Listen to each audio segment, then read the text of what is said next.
So, the dentist about a week ago sent me a couple of phone calls, and I've been getting text messages saying that I am to go to the dentist, even up until yesterday, right? So, I finally get over to the dentist, and they tell me, yeah, we canceled your appointment a week ago. I'm like, what do you mean you canceled my appointment a week ago? Because I didn't answer your call? And then they're like, yeah. And I'm like, but the text messages say otherwise. It says that I have to show up right now. And they're like, well, we don't have any control over the text message system. And I'm just like, okay, well, there goes my fight or flight response. And I'm like, I'm just gonna leave at this point.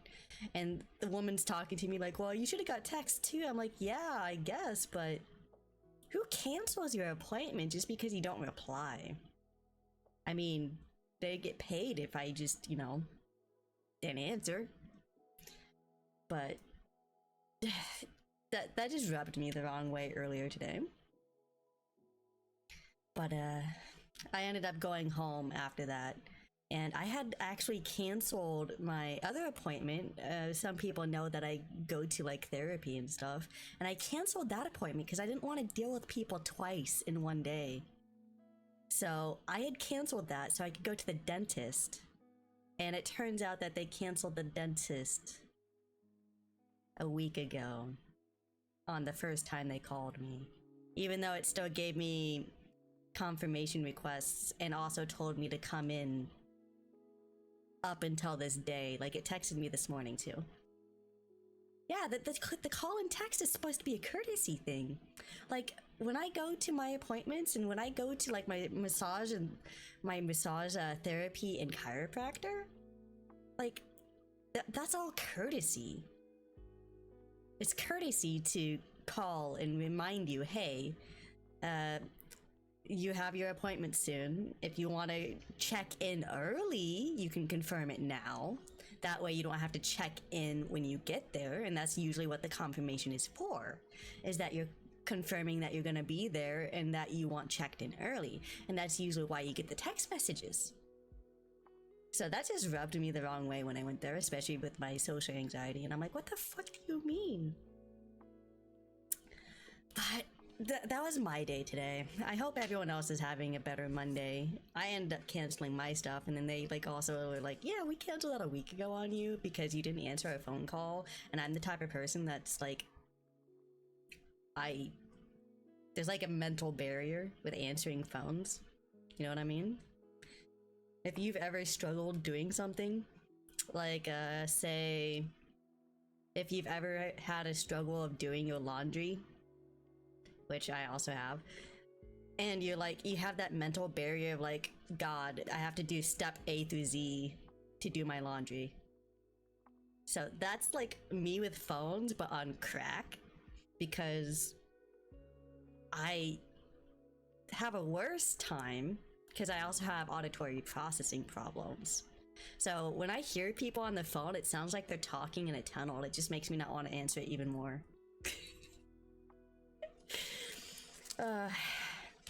So I'm actually looking forward to streaming and doing the chapter reading so I can kind of get out of that zone, you know what I mean? So I am definitely in it for the reading today. This is like the highlight of my day. And I hope you guys enjoy it too. So if you guys didn't catch it last time, we had just started book 3. The snippet on the back is darkness, air, water, and sky will shake the forest to its roots.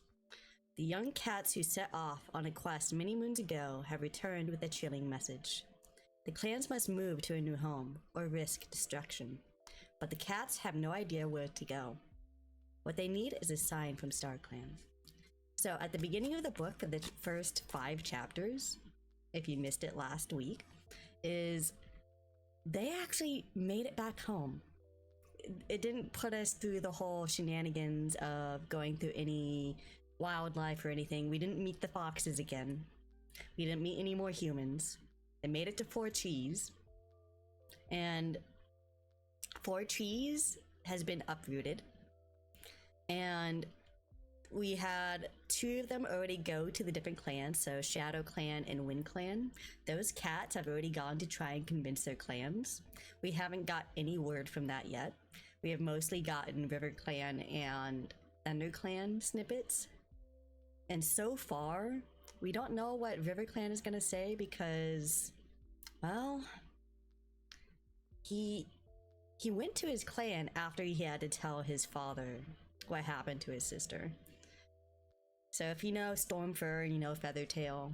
In the previous book on book 2, Feathertail had died by killing Sharptooth. Using like a cave stalactite or whatever. Something that was hanging up on the cave. Kind of like in the ones in this image here. You see those pointy stalactites? That's what I kind of imagined when it fell down on Sharptooth. So right now they're trying to get all the leaders of all 4 clans to go meet at 4 trees on the rock. So far, Firestar is the only one that has agreed from the leaders. But he is also used to seeing Star Clan messages. And that is where we left off from the previous time. Thank you for the large bow, Holy. Alright. So as usual, now that I have some warning signs from the ads, I typically try to take breaks during the ads. Thank you for the made headpiece and the tie. Why do you have the tie under the bow? It looks so silly. Posture. I'm sitting up straight, damn it. But yeah, so I'm gonna go ahead and read. And whenever an ad break comes up, I'll let you guys know when it's about to happen if I don't space it. And then I'll probably take a quick break during the ad so that we can continue reading together. Since they've been a lot more pushing the ads lately after I've hit like the 50 follower mark. They didn't really push ads before that, but I will try my best to warn you guys. And if you are stuck in ads and you do know I'm still talking, please let me know and I'll take a break. Alright, we will start off with Chapter 6. Chapter 6. The waning moon cast just enough light through the leafless branches to make the forest glow with eerie silver. Frost traced the outline of dying ferns as Squirrelpaw padded through the trees behind Brambleclaw. It'll be cold at 4 trees, she fretted, hoping that her sister was warm wherever she was. But at least it's clear, Brambleclaw answered in a low voice. Silverpelt will be shining. They were following Firestar and Cinderpelt through the forest. The pace was slower than the 2 younger cats had been used to on their long journey, but Cinderpelt was still struggling to keep up. Cold and hunger had made her limp worse than usual. If there is a sign, Squirrelpaw wondered out loud, how long do you think it will be before we go? She wanted a chance to find her sister before the clans left the forest. I don't know, Brambleclaw replied. You saw what happened last night. Firestar can't force the clan to leave. He's bound by the warrior code as much as any cat. And even though he's our leader, he has to obey the will of the clan.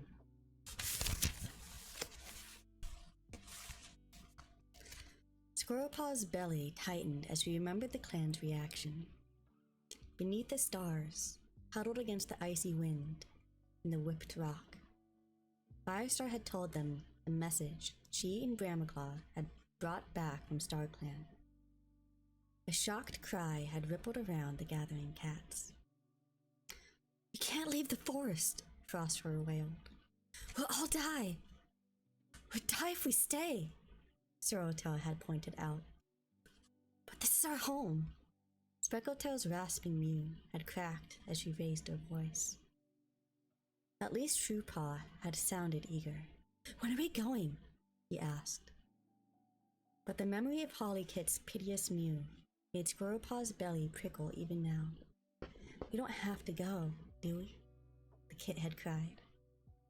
What if Dustpout is right? Squirrelpaw hissed to Bramaclaw as they leaped over the abandoned foxhole. A yawning black mouth amid the shadows. What he said in the den had made sense. Why should any cat follow the advice of a badger they'd never met? But StarClan sent us to Midnight, Brambleclaw argued. What Midnight told us must be true. Squirrelpaw guessed he was trying to convince himself as much as her.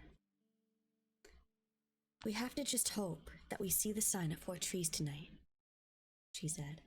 If StarClan has something to say to the clan, to any of the clans, it's not up to us to prove it.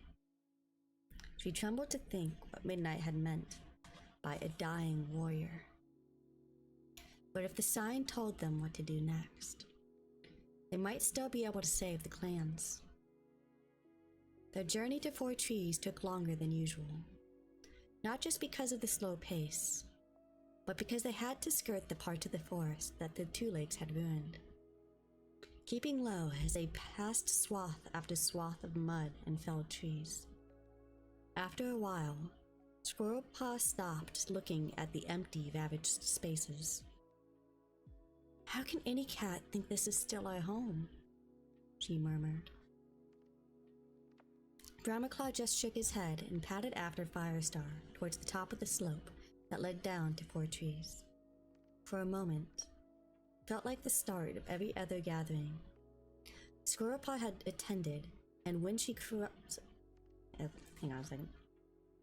I'm actually going to drink a little bit of sip of water. Whenever I feel my tongue catching.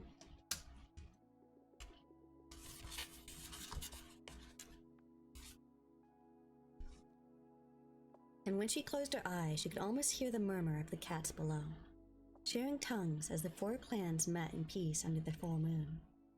But there was no full moon, and this was not a gathering. Her eyes snapped open, and she peered over the crest of the rise. As her eyes adjusted to the dark, her breath caught in her throat. Even though Cinderpelt had warned them that Two Lakes had cut down the 4 great oaks, Squirrelpaw hadn't let herself imagine what it would look like. Not in 9 lifetimes could she have imagined anything as terrible as what she saw now. The 4 giant oaks that had once guarded the Great Rock had completely disappeared. Even their stumps had been torn from the ground.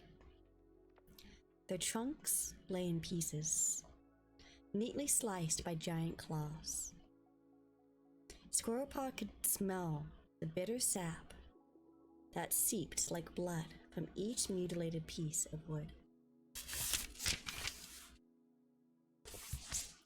The heart of the forest and the roots of life for the 4 clans had been ripped out. Nothing would ever be the same again.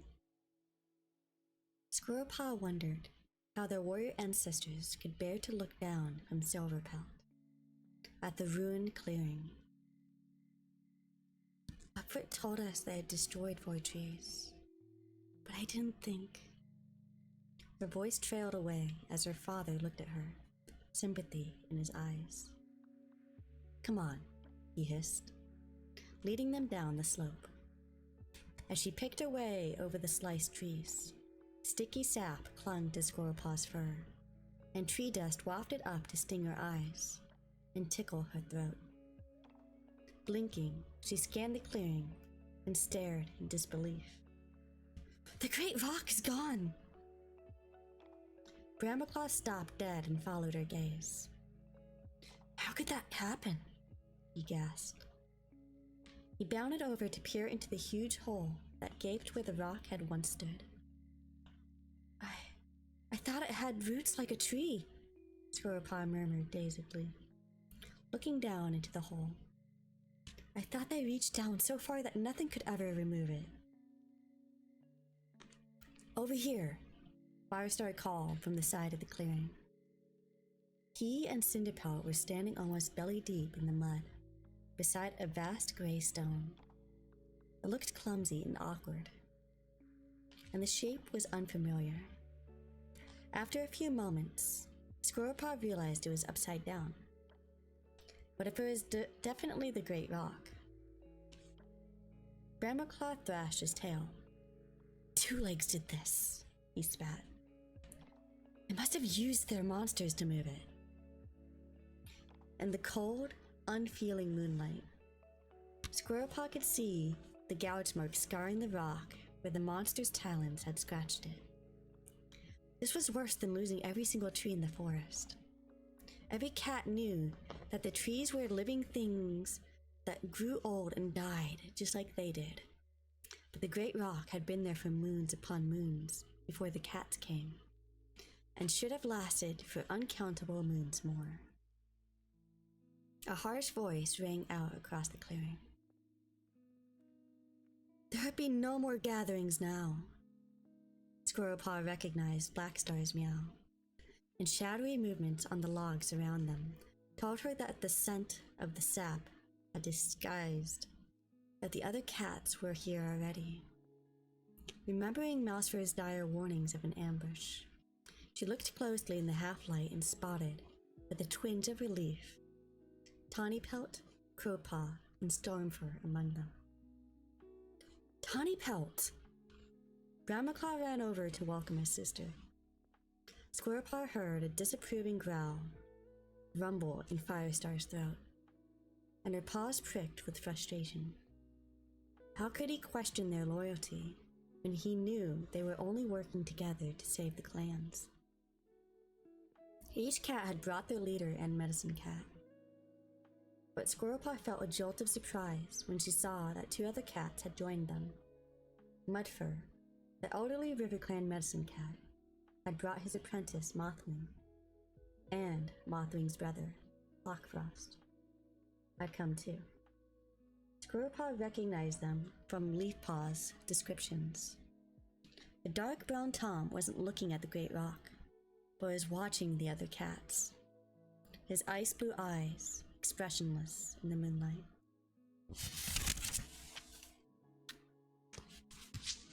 It cannot be true, Mudfur hissed, staring at the Great Rock. Every hair on his pelt stood on end, and his tail quivered like a near-dead mouse. Mothwing tried to calm him with rapid licks on his shoulder, but he did not stop shaking.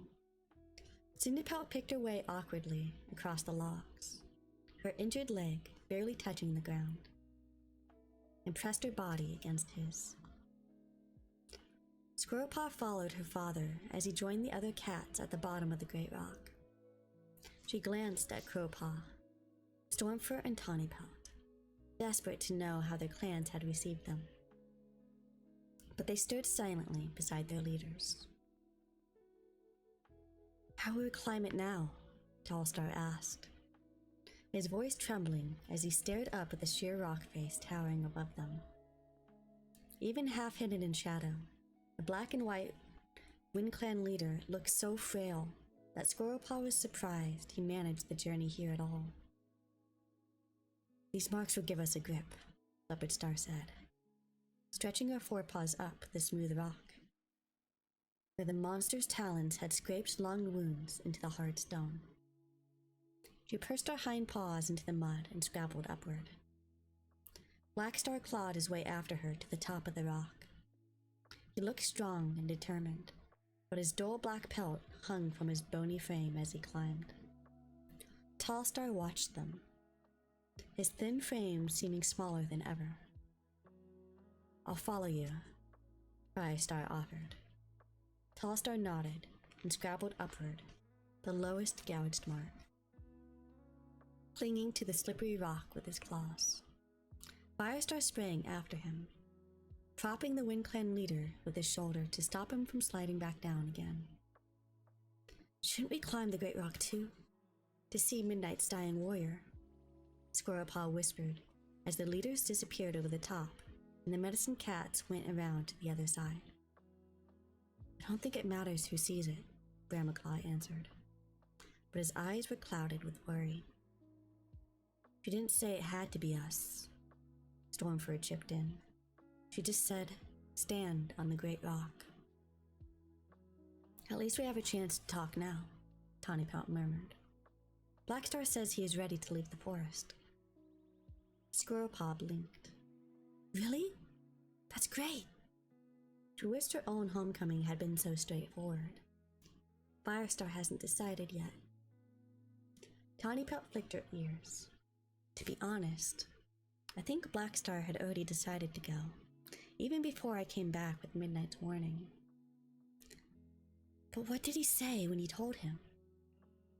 Did he believe you? Squirrelpaw demanded. The tortoiseshell warrior didn't reply. Brambleclaw pressed closer to his sister. Did they give you a hard time? Tawny Pelt shook her head. They acted like I was a stranger. Sadness glimmered in her eyes. Top Poppy's kids were frightened of me. It wasn't easy for us either, Squirrelpaw mewed. It's as if we're not part of the clan anymore. Of course we're part of the clan, Brambleclaw reassured her. It's just, it'll take a while for things to get back to normal. Stormfur snorted. Nothing's ever going to get back to normal, he spat. I've seen what Two Lakes have done to Wind Clan and Thunder Clan territory, and I can imagine it's the same in Shadow Clan. He glanced at Tawny Pelt, and she nodded grimly. Even though they haven't reached River Clan territory yet, everything's changed. Stormfur went on, lashing his tail. Mistyfoot's gone missing, and Hawkfrost is deputy now. Mistyfoot's missing? Squirrelpaw gasped. Was she taken by Two Lakes? Asked Brambleclaw. Stormfur looked puzzled. Why would Two Lakes take her? They took Leafpaw, Squirrelpaw told him. We know what happened because Swallowtail was there, although she got away. Gorsetail's missing too, Crowpaw mewed, his gaze flicking from one cat to another. No Shadow Clan cats have been taken, but I guess it's only a matter of time, Tawny Pelt mewed. And meanwhile, the Two Lakes have invaded so much of our territory that we're starving. There's hardly any prey left. And Leafbear's only just begun. Brambleclaw sat down carefully on the muddy ground. Whether it's Midnight's message or starvation that drives the clans out, I don't see any way we can stay in the forest. But the Two Lakes haven't touched River Clan territory, Stormfur reminded him. And Hawkfrost thinks they never will. He pretty much called me a traitor for being concerned about the other clans. And he said I should never have gone on the journey. His amber eyes glistened with sadness. He said Feathertail would still be alive if I hadn't let her get caught up in other clans' problems. It wasn't the journey that killed Feathertail. It was staying with the tribe so long, hissed Crowpaw. Stormfur flinched and looked down at his paws. We had to help them. Squirrelpaw stared at Crowpaw, puzzled. He had found him arrogant and impatient at the start of the journey, but he had become much easier to be around as they traveled. And by the end of their adventure, she would have considered him one of her closest friends. Now he was as prickly as ever. Did their journey, the importance of the message they had all taken to their clans, mean nothing to him? Crowpaw? Brambleclaw meowed. What did Wind Clan say when you told them? They accepted Midnight's words without question, he muttered. It's our last hope of survival. His voice was flat and dull, like stone. I didn't think the clan could be suffering any more than when I left, but it is. There's nothing left to eat on the moors at all. A bird, if we're lucky. Sometimes a mouse. Just one to feed the whole clan. Wind Clan kits have never gone hungry like this before. So Tarstar wants to leave. Crowpaw lifted his eyes to meet Brambleclaw's gaze. Ah, yes, he agreed. He wants the clan to go as soon as we can, His greatest fear. He broke off and swallowed.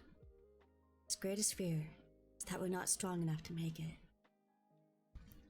Oh, Crowpaw, Squirrelpaw exclaimed, immediately forgiving his harsh words to Stormfur. I'm sorry. Ad starts in a minute, you guys. And as I said earlier, I'll take my break during the ad so that we can continue on together. You don't need your pity, growled the Wind Clan apprentice. I will fight with all the strength I have to make sure my clan survives. He glared at her, his eyes cold.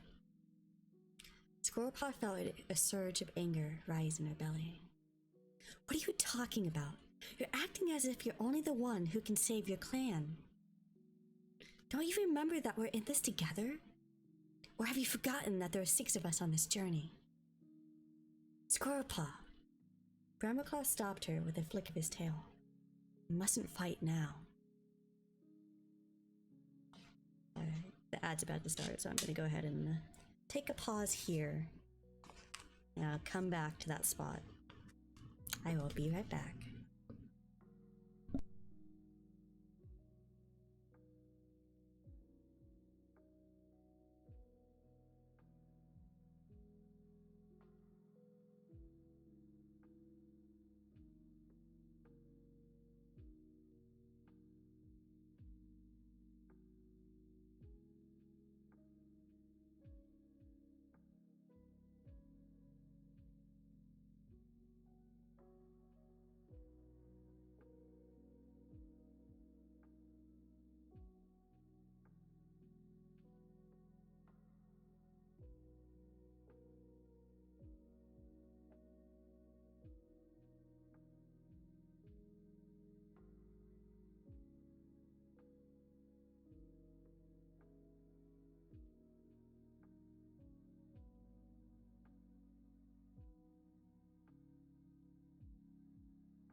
My cat has decided to come and join us. Don't you meow at me. Since he's in here, I might have to stop at a moment if he goes over to the door, because if I don't, he's gonna just start scratching. I do have a nice little cat tree for him though to sit on, but I'm just hoping that he actually uses that instead of trying to bother me. Cat. Come on. Come on.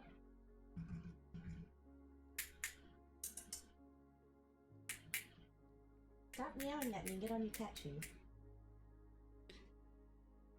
Go. Here. I'll lift you to it. Ah, there you go. Yes. Now stay. Behave yourself. Behave yourself, cat. Stay. Welcome back, everyone, from the ads. No. Go back to the cat tree. My cat has come to bother me while you guys were gone. So he's just gonna hang out on the cat tree, and I hope he stays there instead of trying to make me pet him constantly. Cat, if I catch you chewing on cords, I swear, I'll put you back over that door. You won't be in here. Nope. You stop that. No. He keeps trying to climb onto my desk. Where were we? Squirrelpaw. Brambleclaw stopped her with a flick of his tail. You mustn't fight now. Squirrelpaw grumpily fell silent. Crowpaw looked away, but he flexed his claws, tearing at the cold earth. Tiny Pelt gazed up at the rock. There was no sign of their leaders. They're hidden behind the brow of the rock's towering summit. Everything would be easier if we knew where we were meant to be going, she mewed. Do you think the sign will ever come? Perhaps we're too late, murmured Stormfur. We're a long time in the mountains. He glanced at Crowpaw. Believe me, I wish we hadn't stayed. We all agreed at the time, Grandmaclaw reminded him. Crowpaw stared at his paws without saying anything. There was a yowl from above them, and Firestar's call rang around the hollow. We should wait a while longer. Why? What's the point? Growled Blackstar. His bony frame appeared, silhouetted against the stars, on the edge of the rock. We wasted our time coming here. There'll be no sign tonight. And do we really need one to tell us that the forest is being destroyed? Just look around you. Squirrelpaw and the others backed away as the Shadow Clan leader bounded down the rock and landed in the mud beside them. Leopard Star followed him. But it's not even moon high, Firestar protested, peering down from the top of the rock. Leopard Star looked up at him. Even if StarClan does send a sign about leaving the forest, it's no concern of River Clans, she meowed. However frustrated she was by Leopard Star's selfishness, Squirrelpaw could understand why she wasn't able to be as troubled as the other leaders. Her glossy coat proved that she and her clanmates were well fed as ever, and their sleep wasn't disturbed by fear of monsters snarling and munching their way into the camp. Hunger will soon make her change her mind, Crowpaw hissed. But surely you want to see what StarClan thinks we should do, Firestar argued. Too cold to wait any longer, meowed Blackstar. My fur is thinner than I'd like it these days, and it's not a sign from StarClan. It's the fault of those fox-hearted two-legs stealing my clan's prey. You can't leave yet, Firestar yelled, as the Shadow Clan leader clambered away over the logs. There'll be no sign here tonight, Blackstar called over his shoulder. Look at this place. It's ruined. StarClan would not desert us. Firestar leaped down from the rock and scrabbled awkwardly over the logs to the Shadow Clan leader. Blackstar faced him, his pelt bristling. I did not say StarClan had deserted us. But my clan would rather rely on their leader's judgment than on the muddled rumors of some inexperienced warriors and a badger. But StarClan is going to show us the way.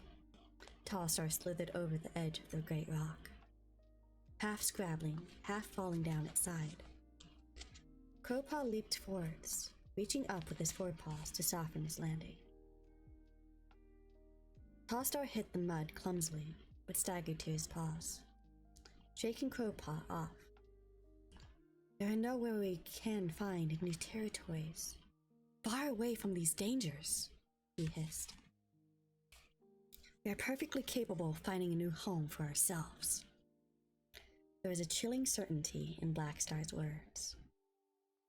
You have somewhere in mind already, don't you? Cindypelt looked up from where she was crouched beside Mudfur. We are going to live in Two Lake Place where Blood Clan used to rule, he announced. I still have one of their former warriors among my elders. He will show us the best places to find food and shelter. Now Scourge is dead. We'll have the strongest cats there. You can't do that, Firestar protested. I will only leave 3 clans in the forest. Soon there won't be a forest, Blackstar pointed out. I accidentally hit my knee on the desk. Only the bodies of dead cats. This is one battle which I cannot see how it would help us join with other clans. It's not a matter of fighting an enemy, but finding enough prey to feed the mouths we already have. I'm sorry, but we go alone. He turned to leave, but Firestar stood in his way. Blackstar curled his lip to reveal sharp teeth.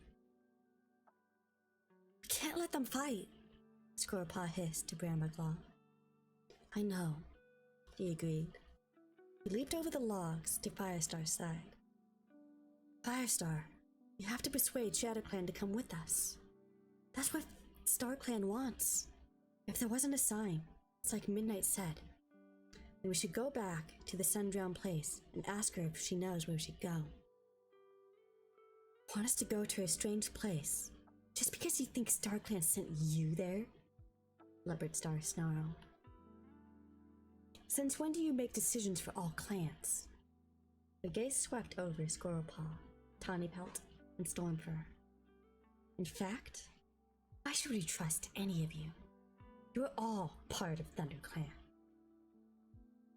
Tawnypelt unsheathed her claws. "Are you questioning my loyalty to my clan? My sister died on the journey to fetch this message," Stormfur hissed. Squirrelpaw wondered if StarClan was watching them and thinking that these quarrelsome clans didn't deserve to be saved. "Stop!" rasped a feeble voice, and Tallstar padded unevenly over. "If we fight, the sign will never come." Oh god, that is not a good sign right there. Hang on, I'm gonna take a sip of water, but I have a feeling it's gonna be one of the clan leaders. Because of how bony skinned they are, and like they just went up there and down, and that's a lot of energy. And you can die from starvation.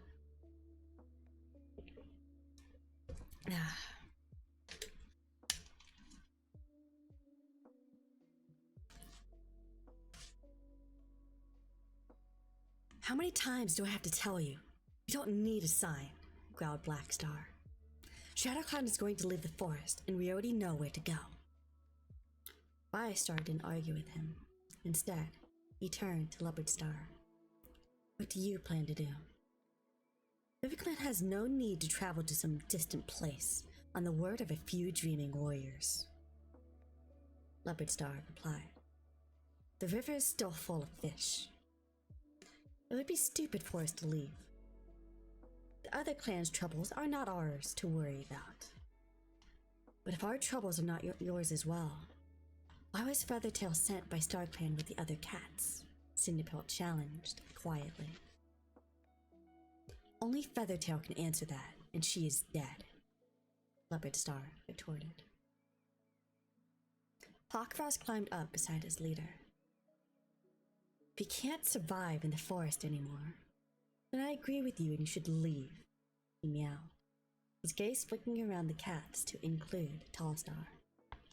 "After all, what sort of leader would let his clan starve?" Squirrelpaw was rather taken aback by the bold way he addressed the other clan leaders. After all, he wasn't much older than her. Brambleclaw glared at Hawkfrost.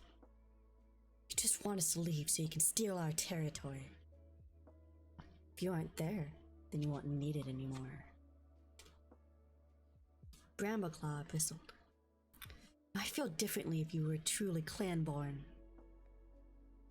"Show some respect, Brambleclaw," Firestar snapped. "Hawkfrost is not responsible for his birth." Brambleclaw opened his mouth, ready to argue, then seemed to think better of it and looked down at his paws.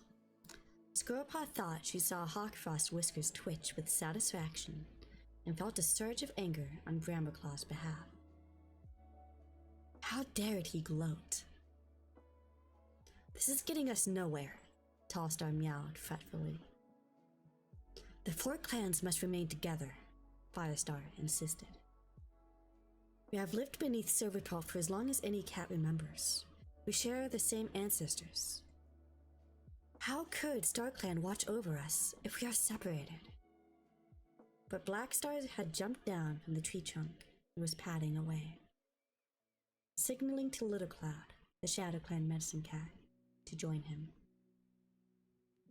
Tawnypelt looked uneasily at her friends. "I have to go," she whispered to Squirrel Paw. About the sign, Squirrel Paw reminded her. She shivered, and not just from the cold. Where was the sign that was supposed to save them? Doubt flickered in the Shadow Clan warrior's gaze. I'm sorry, I can't wait. She hurried after Black Star and Little Cloud. The hollow felt even emptier and more exposed without the 3 Shadow Clan cats. Good luck, Firestar, Leopard Star meowed. She looked over to where Mothwing was crouched beside Mudfur. Is he well enough to travel? Of course I am, Mudfur rasped, struggling to his paws. I made it here, didn't I? Then come, Leopard Star ordered. And turning away, she led her cats from the clearing. Stormfur brushed against Squirrel Paw's pelt as he passed. I'll try to speak to you in Brambleclaw soon, he whispered. What can we do without the sign? Squirrel Paw hissed frantically. Stormfur flashed her a look of despair. I don't know, he said. He gazed back at the great rock, dragged from its ancient sea. Perhaps StarClan has no power here anymore. Squirrel Paw stared at him in horror. Could that be true? Firestar watched the River Clan cats leave. Cannot persuade them, he sighed. Then we too must go alone, Tall Star wheezed. He sat down to catch his breath. Firestar, croaked. I must find new territory for my clan before the next full moon. We are starving. Squirrel Paw felt her heart twist with pity as he went on. But we are too weak to make the journey alone. Travel with us, Firestar. Help us like you did when you brought Wind Clan back from exile, after Broken Star drove us out.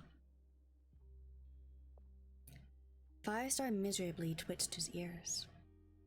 You can't leave without the other 2 clans. There have always been 4 clans in the forest, and wherever we end up, 4 clans must be there as well. How else can we be sure that the 5th clan will come with us? The 5th clan? Squirrel Paw wondered what her father meant. She glanced at Brambleclaw, but he looked as puzzled as she felt. StarClan would be with us always, Tall Star argued, and Squirrel Paw understood. StarClan were the 5th clan. She saw a glimmer of anger in the Wind Clan's leader, tired eyes. You are too proud, Firestar, he warned. I can tell ThunderClan is on the brink of starvation, just like Wind Clan. If you insist on staying in the forest while you wait for the other 2 to make up their minds, your clanmates will die. Firestar looked away. I'm sorry, Tall Star, he meowed. I want to help you, but my heart tells me that ThunderClan cannot leave until all the other clans agree to leave as well. We'll have to keep trying to persuade them. Tall Star thrashed his tail. Very well, he hissed. We cannot travel without you, and so we will wait. I don't blame you for the hunger we suffer, but I'm disappointed you will not help us now. He padded away with Barkface close beside him, ready to support him if the Wind Clan leader stumbled on his paws that hardly seemed strong enough to carry him to the edge of the clearing, let alone all the way back to the moor. Squirrel Paw turned to Brambleclaw. Why wasn't there a sign? She protested. Brambleclaw gazed at her. Do you think Midnight was wrong? His wide eyes reflected the moon. After all, did she really tell us anything we can't see from what is happening around us? He gestured with his tail to the ravaged clearing, to the swaths of fallen trees around them. Every cat knows the forest is destroyed by the 2 lakes. Perhaps Black Star is right, and each clan should just try to save itself, without waiting for any more signs.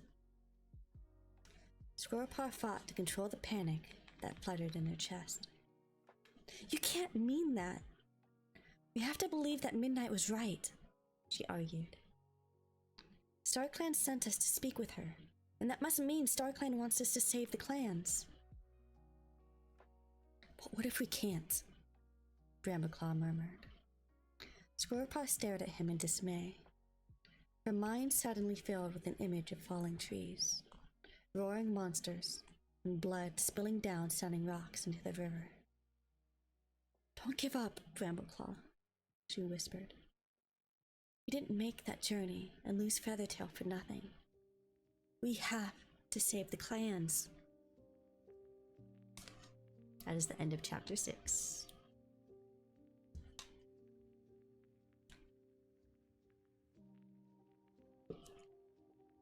Well, if they keep arguing, they're gonna have a hard time. I still think it's gonna end up being like a leader or something. Or maybe one of the cats will escape, I don't know. Chapter 7. Oh. Seems like came during a fun part of the book. Well, that was the end of chapter 6. And it was pretty intense.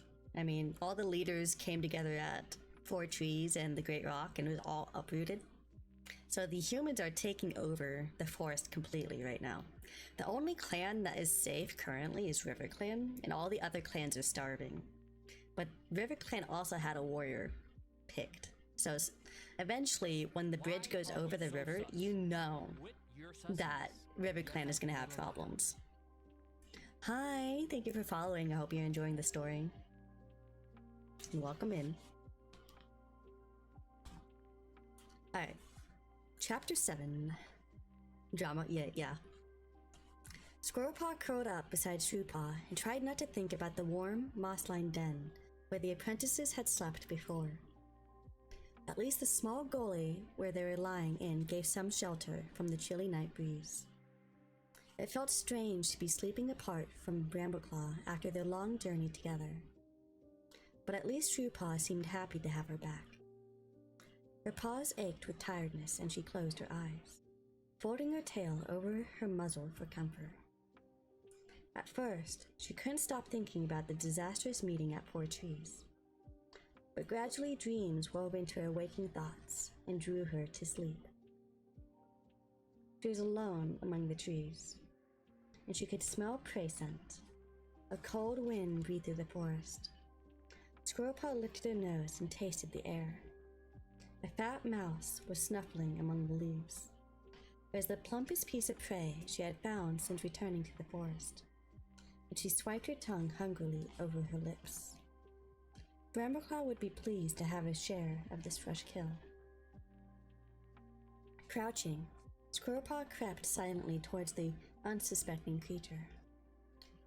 It had its head half buried under an oak leaf, and hadn't noticed her.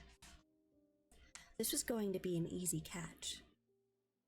Suddenly, rapid paw steps sounded behind her. Terrified, the mouse darted out from under the oak leaf and scuttled away beneath the roots of a tree. Squirrelpaw spun around, bristling with fury. The tortoiseshell cat with gentle amber eyes was standing behind her. "Hello, Squirrelpaw," she mewed. "I have something to show you." "You've just ruined the best catch I'm likely to get all day," Squirrelpaw snapped back. She had never seen this cat before, though she carried the scent of ThunderClan.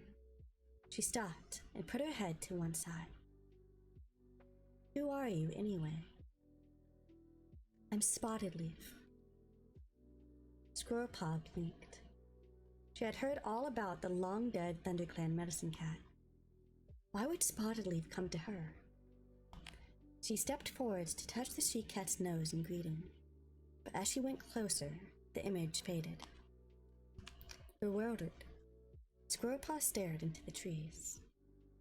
She pricked her ears, listening for movement, but heard nothing and turned to resume her hunt. The scent of prey that hung in the air was too tempting. Perhaps Spotted Leaf had wanted only to greet her, and nothing more. Squirrelpaw prowled deeper into the woods, following a path that led towards Snake Rocks. But as she crept through the undergrowth, the forest seemed to change, and she didn't recognize the trees around her. Surely she would have reached Snake Rocks by now. Had she taken the wrong path?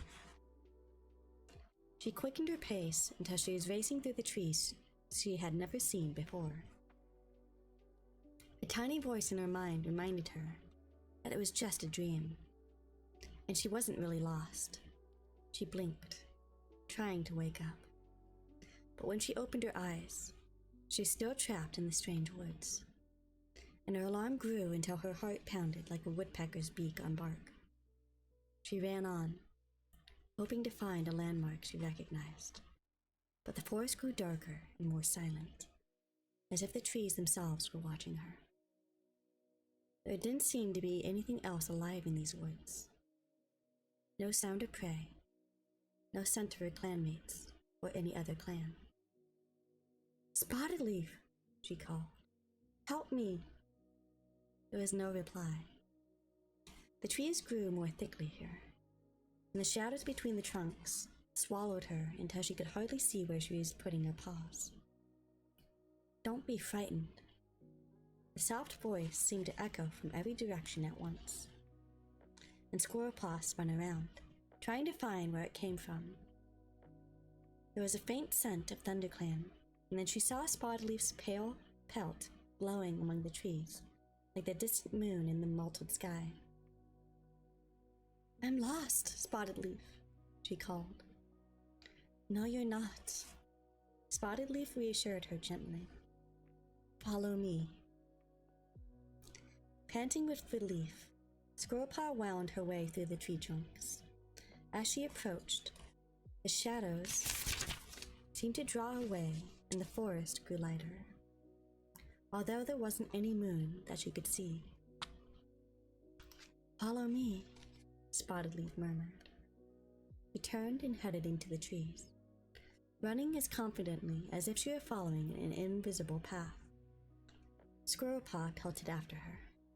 Spotted Leaf ran like the wind, but Squirrelpaw raced over the ground until she felt as though she was swooping through the trees like a bird. Exhilaration flooded her so that she hardly noticed the forest becoming familiar once more.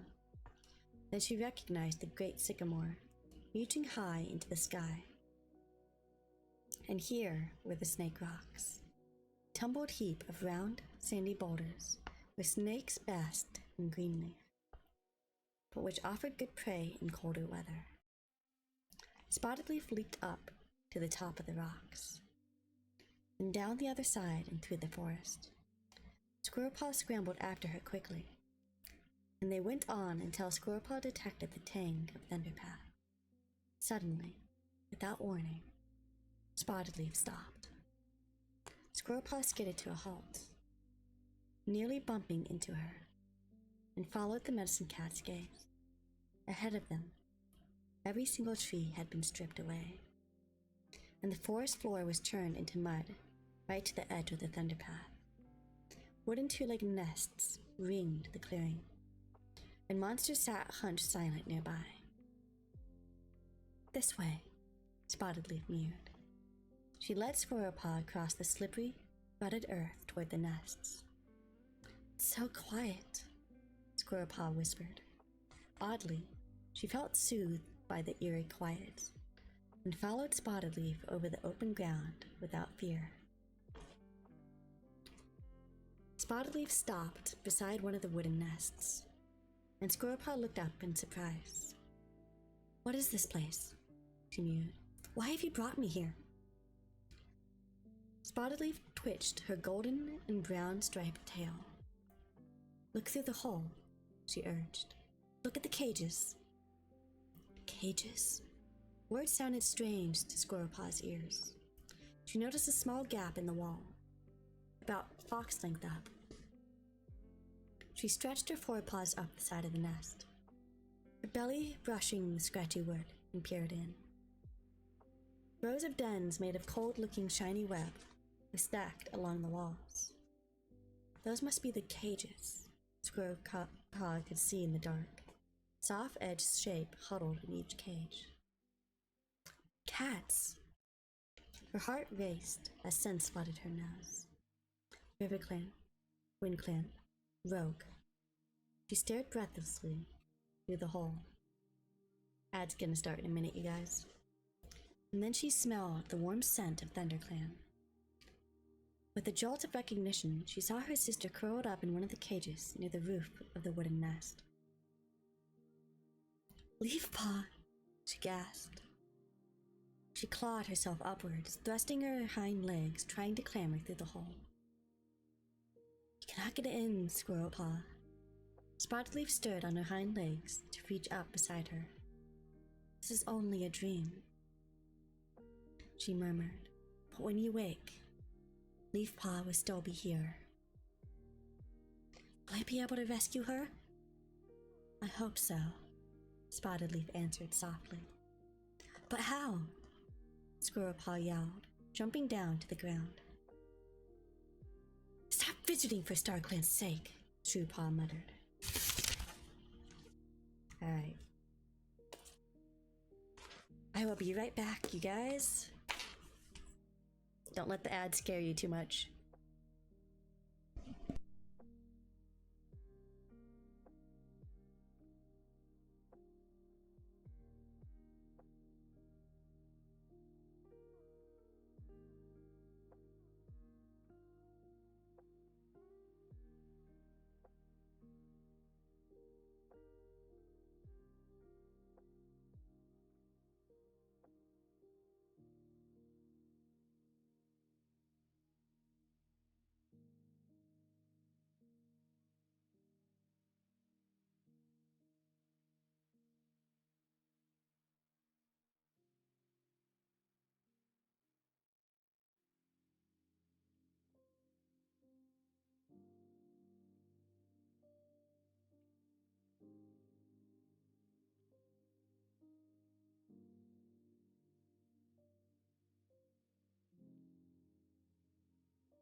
I just let my cat out.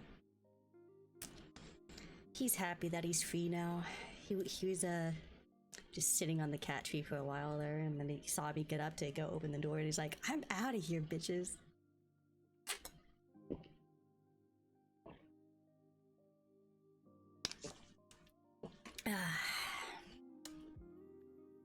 I just thought it was funny. Alright. 3, 2, 1. Welcome back from the ads, you guys. I hope they didn't spook you too much. Continuing on. Squirrel Paw's eyes shot open. She was lying in the narrow cleft in sunny rocks. The hollow was dark, and she could only make out the soft shapes of sleeping cats around her. She sat up and stared over the lip of the gully. Outside, frost glittered on smooth stone. And beyond that, she saw the outlines of leafless trees, black and spiky against the sky. What's the matter? Truepaw asked sleepily. I know where Leafpaw is, Squirrelpaw whispered. I have to go and rescue her. Truepaw's eyes blinked open. How do you know?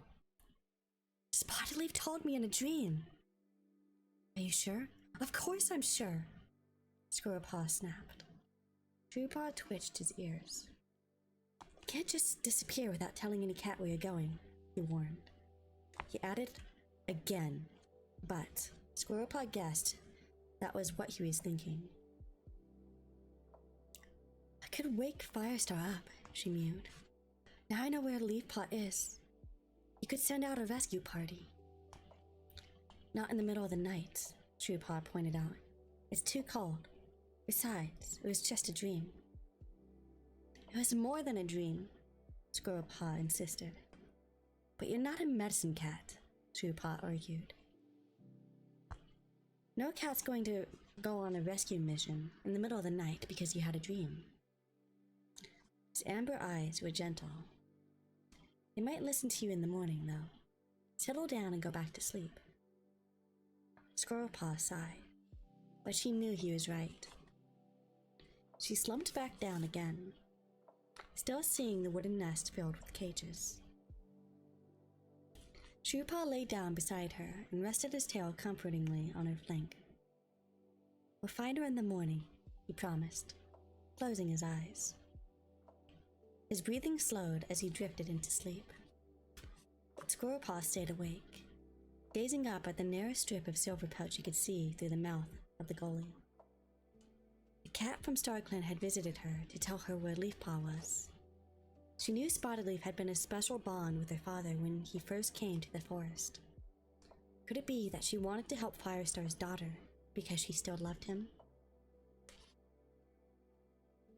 Squirrelpaw opened her eyes and sat up with a start. Bright light streamed into the gully, though the air was cold. Colder still because all the apprentices have left. Quickly, she stretched and scrambled out of the crevice. The dream was still clear in her mind. She had to tell her father so that he could organize a rescue party. Shrewpaw was washing on the stone slope in front of the den. Where's Firestar? She demanded. He's out patrolling with Graystripe, Shrewpaw replied, rubbing his back cheek with his paw. She twitched her tail in frustration. Why didn't you wake me? You didn't sleep well, remember? Meowed Shrewpaw. I thought you could use some extra rest and join me later on patrol. Firestar agreed. Didn't you tell him about my dream? Squirrelpaw pricked her ears. What did he say? When is he sending out a patrol? I didn't mention a dream. Shrewpaw stammered. I thought you would have forgotten it. It was only a dream after all. Squirrelpaw glared at Shrewpaw. It was a message from StarClan. I'm really sorry. He shuffled his paws and stared at the ground. Squirrelpaw let her fur lie flat again. No, I'm sorry, she sighed. It's not your fault that I overslept. It's okay, Shrewpaw shrugged. Did you really see Leafpaw in your dream? Squirrelpaw nodded. And the other cats that are missing from the forest, or at least, I definitely smelled WindClan and RiverClan scents. That's amazing. He glanced past her and twitched his whiskers. Looks like there's been some successful hunting already today. I should put Firestar in a good mood, at least. Squirrelpaw turned to see Brambleclaw padding up the slope with a voal in his jaws. He carried it over to where Ferncloud lay in the sunshine, watching her kits play. She accepted Brambleclaw's offering with only a blink of her leaf-colored eyes, as if she didn't have the strength to thank him. Squirrelpaw noticed with a prick of unease how small Ferncloud's kits were. They looked hardly old enough to leave the nursery, let alone a long journey, all the way to the Sundram place. By Leaf Bear, kits were usually strong and healthy, ready to face the cruelest season. If Squirrelpaw and Brambleclaw succeeded in persuading the clan to leave the forest, how many cats would never see their new home? She shook her head. Right now, she didn't want to go anywhere without rescuing Leafpaw. Brambleclaw! She bounded down the slope toward him. I know where Leafpaw is. StarClan came to me in a dream. The two lakes have trapped her in a little nest past Snake Rocks. We have to go and rescue her. Brambleclaw pricked his ears. Really? He scanned Sunning Rocks. Have you told Firestar? Is he organizing a rescue party? Squirrelpaw shook her head. He's on patrol. But if you came with me, we could rescue her together. Brambleclaw blinked. Are you mad? Rescuing her from a two-leg nest? We wouldn't stand a chance on our own. Squirrelpaw's paws pricked with frustration. But StarClan must want us to rescue her now, she argued. Why else hasn't Spotted Leaf come before? Leafpaw must be in more danger now than ever. Let's wait till Firestar gets back. You'll know what to do. Squirrelpaw couldn't believe her ears. Does that mean you won't help me? It means I won't let you go on such a dangerous mission, Brambleclaw snapped. Squirrelpaw wanted to rake his ears in frustration.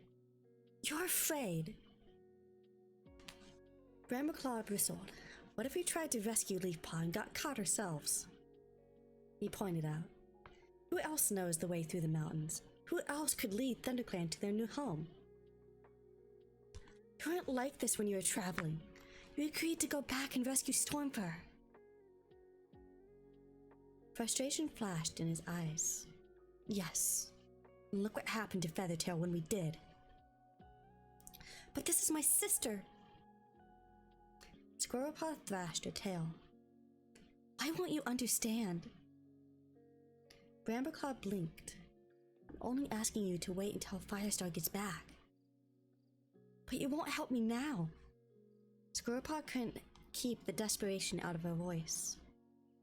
Brambleclaw's great gaze softened. Let's wait till Firestar returns.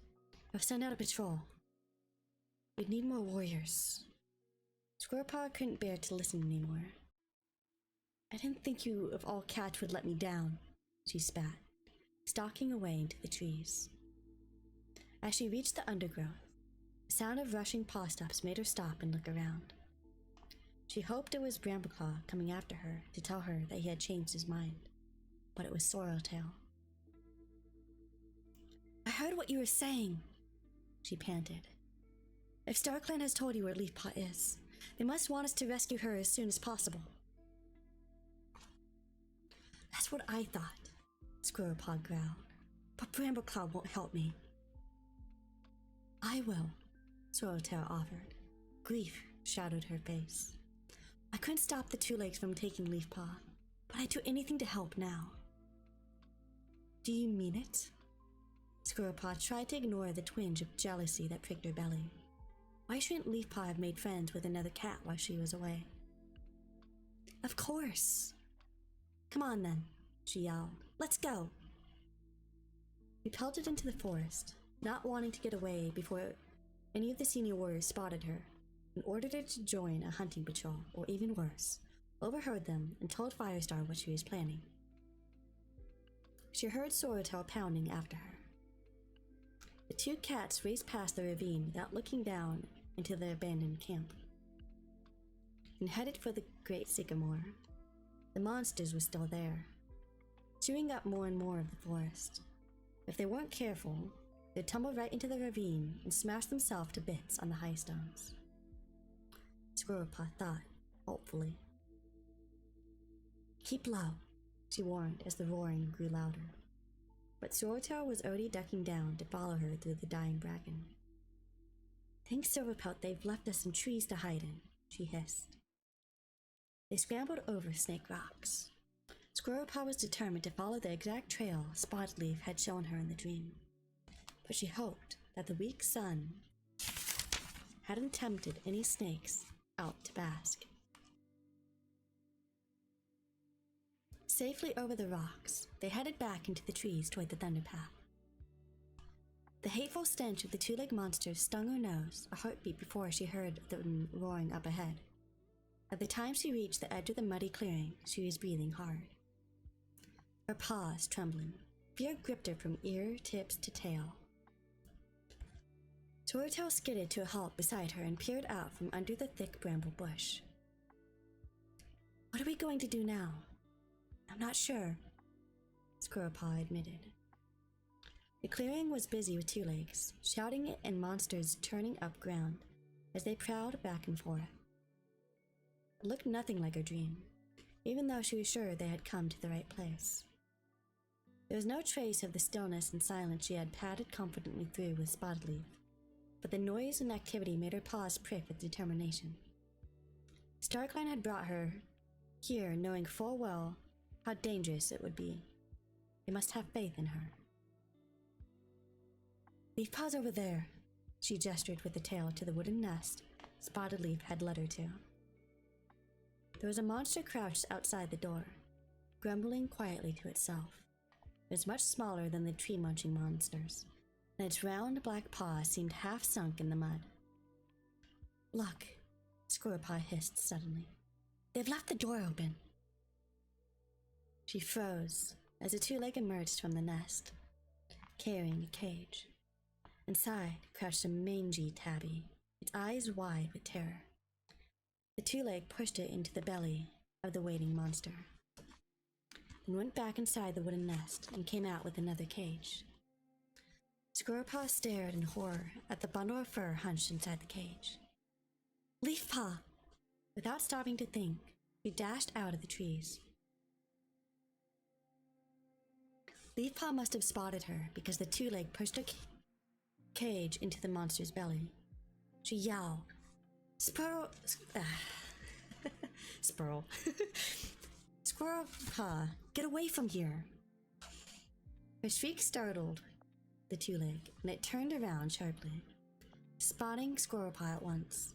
With eyes sparkling in triumph, it put down Leafpaw's cage and ran towards her. Squirrelpaw scrabbled to a halt, paws slipping as she tried to bolt back to the safety of the trees. The two-leg chased her with its forepaws outstretched, its long legs gaining on her as she fought to get a claw hold on the slimy mud. StarClan, help me! Just when her heart was about to burst with fear, Swirltail exploded from the bushes with a vicious snarl. She rushed at the two-leg, raking her claws across its grasping paw until it howled in pain. Then she grasped Squirrelpaw's scruff in her teeth and hauled her toward the trees. Squirrelpaw found her footing with a gasp, and Swirltail released her. Together the two cats sped into the woods. When they reached the safety of the brambles, Squirrelpaw skidded to a standstill. Keep running, Swirltail hissed. They won't give up that easily. She nudged Squirrelpaw hard, pushing her further into the clump of brambles. Squirrelpaw stumbled as the thorns scraped her fur. What about Leafpaw? Do you want to join her? Swirltail spat. Keep running! Too terrified to think straight, Squirrelpaw obeyed and raced after the warrior into the trees. Only when they had run all the way to Snake Rocks did Swirltail slow down, her flanks heaving. Squirrelpaw stood beside her, too shocked to speak. What in StarClan's name is going on? Graystripe's deep meow echoed off the rocks as he emerged from the bracken, with Thornclaw and Rainwhisker close behind him. The ThunderClan deputy stared at the two trembling cats. What's wrong with you? You look like you've seen Tigerstar's ghost. Leafpaw, Squirrelpaw cried. We found her. But the two legs are putting her inside a monster's belly. They're going to take her away. I know they are. Graystripe narrowed his eyes and opened his mouth to speak, then stopped and glanced at the bushes behind him. Brambleclaw? He called. Is that you? Yes. Branches quivered and Brambleclaw stepped out. I'm looking for Squirrelpaw. He blinked when he spotted her standing beside Swirltail. Are you okay? I found Leafpaw, Squirrelpaw hissed. The two legs are going to take her away. We have to rescue her now, or we'll never find her again. Graystripe glanced at Brambleclaw, then at Rainwhisker and Thornclaw. The ThunderClan warriors stood with their chins raised high and flexed their powerful shoulders. Can't let the two legs take our cats if there's anything we can do to stop them, growled Rainwhisker. We should not give up without a fight, Thornclaw agreed. Their meaning was clear. This was still their forest. They might not have been able to protect it against all the two-legs and their monsters, but this was one battle they could take on. Graystripe narrowed his amber eyes at Squirrelpaw.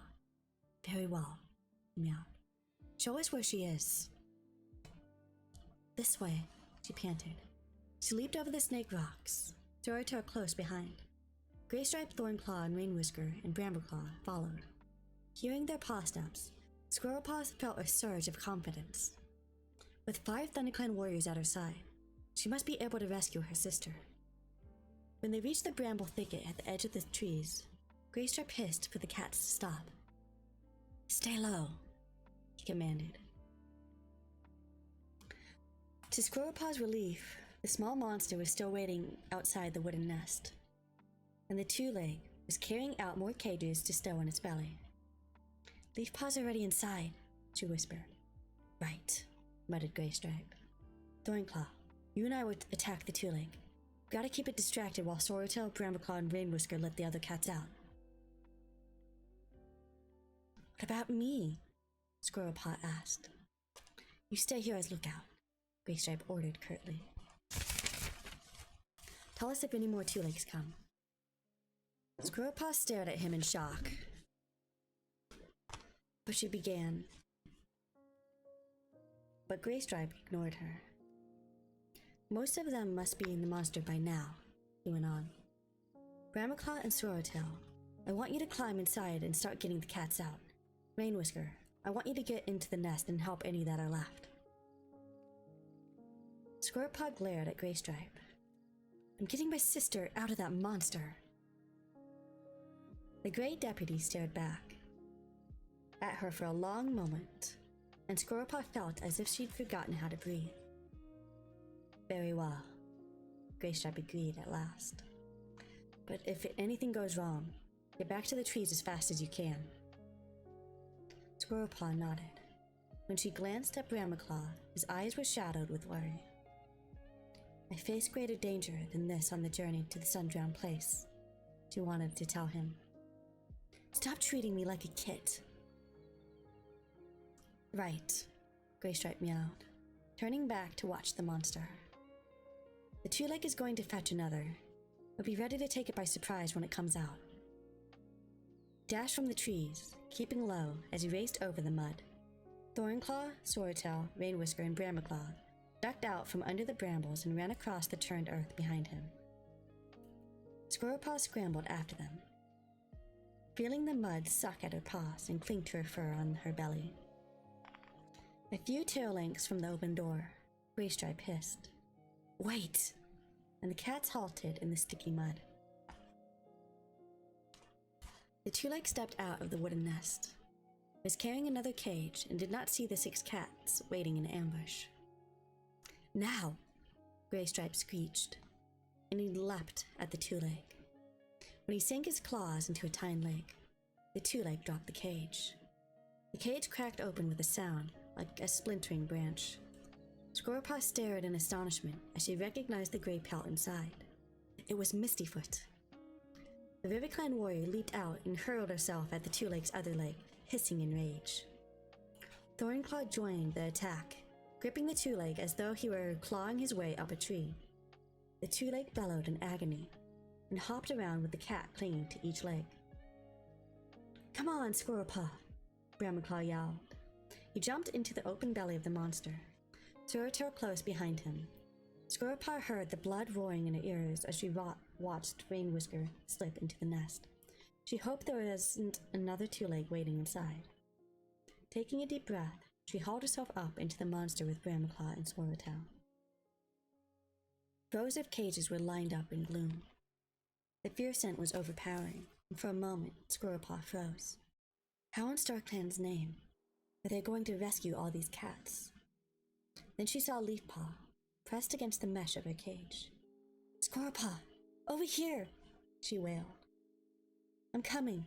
Squirrelpaw streaked over to her and used her teeth to tug at each catch on the front of the cage. It's loosening, she hissed, as the catch began to tear away, like a wing of a pigeon. She pulled as hard as she could until the cage sprang open, and Squirrelpaw toppled onto the floor of the monster's belly. Leafpaw leaped down and quickly rubbed her muzzle against her sister's. It's really you, she breathed. Spotted Leaf told me where you were, Squirrelpaw gasped, scrambling to her paws. Leafpaw blinked, then shook herself. Tell me everything later. Come on. Gotta get all these cats out. She raced to the nearest cage and began pulling at the catch. Squirrelpaw turned to another and struggled until she thought she'd be spitting out a broken tooth.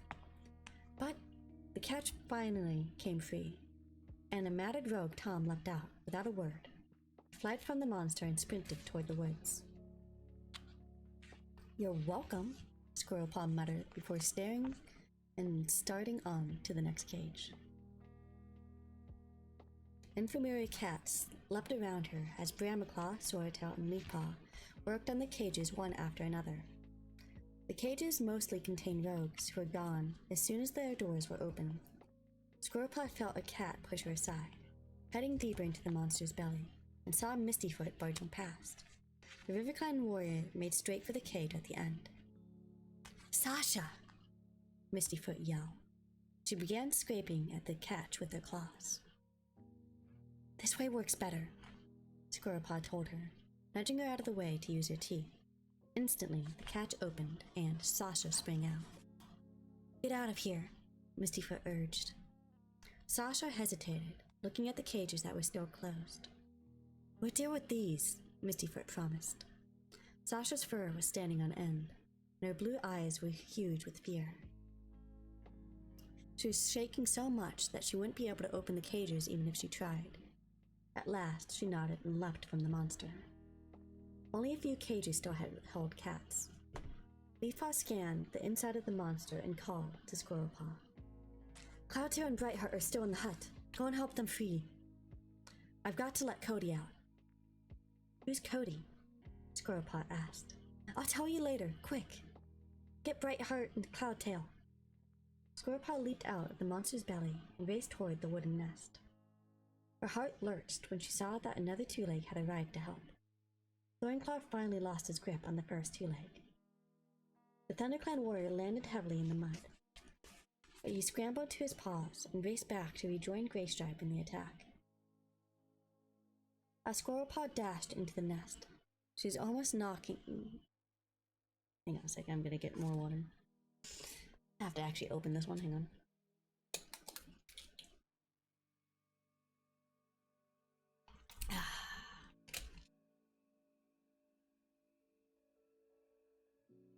As Squirrelpaw dashed into the nest, she was almost knocked flying by a brown tabby rogue running out. She swerved quickly out of the way as the scraggy Tom hovered past her. Then she scanned the nest, searching for Cloudtail and Brightheart. Cloudtail was already free. He was helping Rainwhisker scrape against Brightheart's catch. Can't open it, Cloudtail yowled, his voice rising in panic. Try your teeth, called Squirrelpaw. Cloudtail bit down hard, and Squirrelpaw saw him tremble with effort as he pulled. But still it would not open.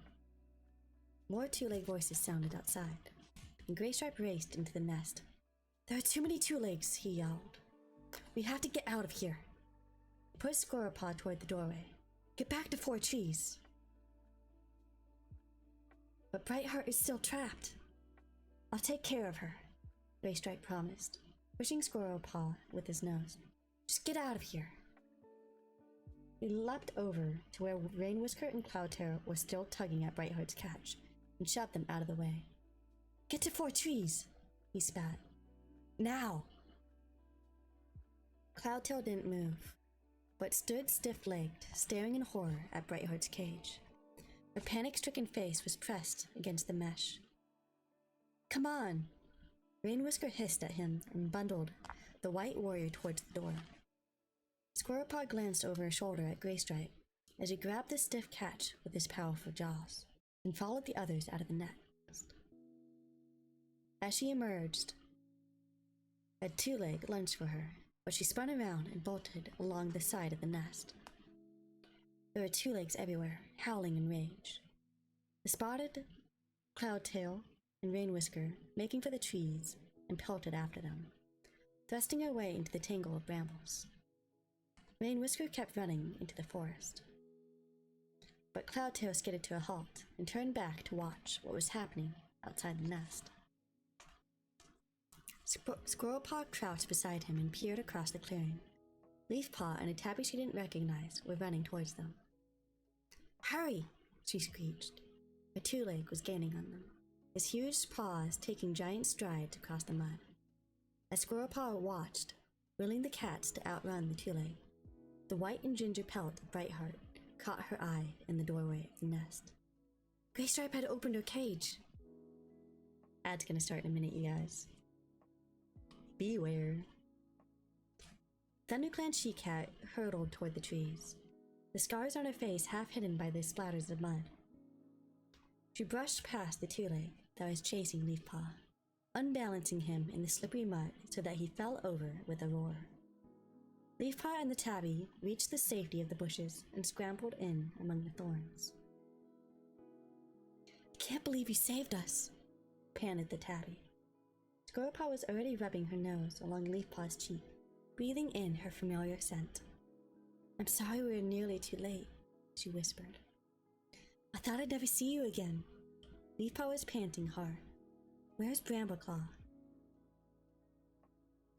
Alright, you guys are stuck in ads. I will be right back, as usual.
Welcome back, you guys.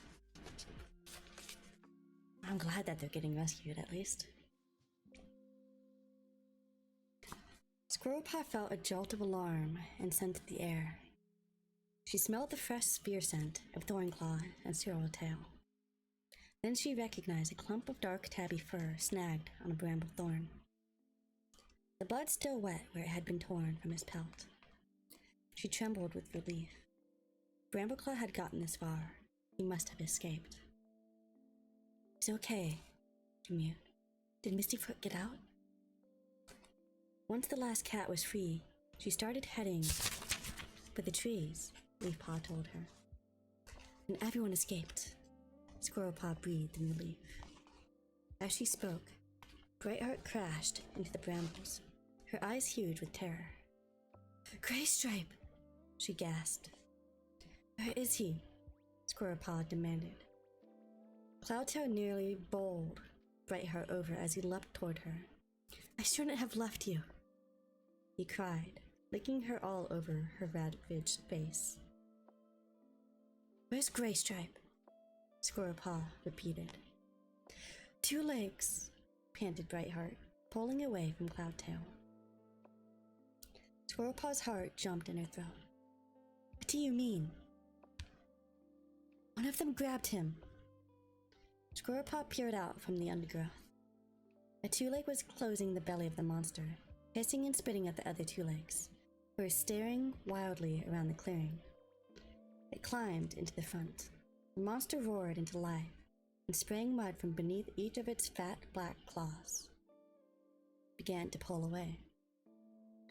Then Squirrelpaw saw something that made her stomach flip over. A lone face peered from inside the monster, a face she had known since she was a kid. It gazed desperately at the trees as the monster picked up speed and raced away. "Graystripe!" Squirrelpaw gasped. That's the end of Chapter 7.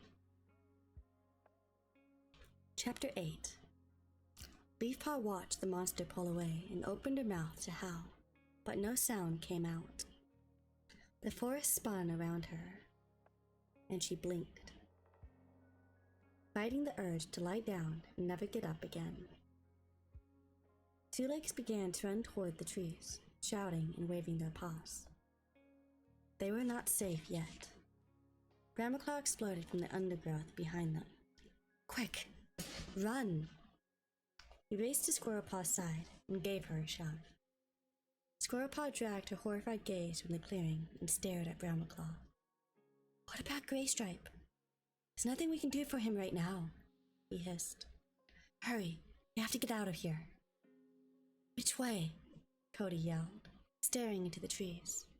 "Follow me," Bramaclaw ordered. Leafpaw hadn't seen Bramaclaw since he left the forest with Squirrelpaw. This was a very different cat that had returned, an experienced, confident warrior, calmly issuing commands in spite of the huge danger they were all in.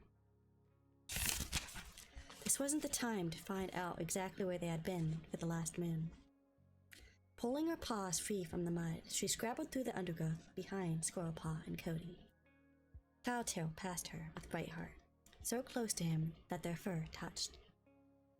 Relief flooded through Leafpaw when she saw the familiar pelts of Swordtail and Rainwhisker flash through the trees up ahead. Mistyfoot was with them.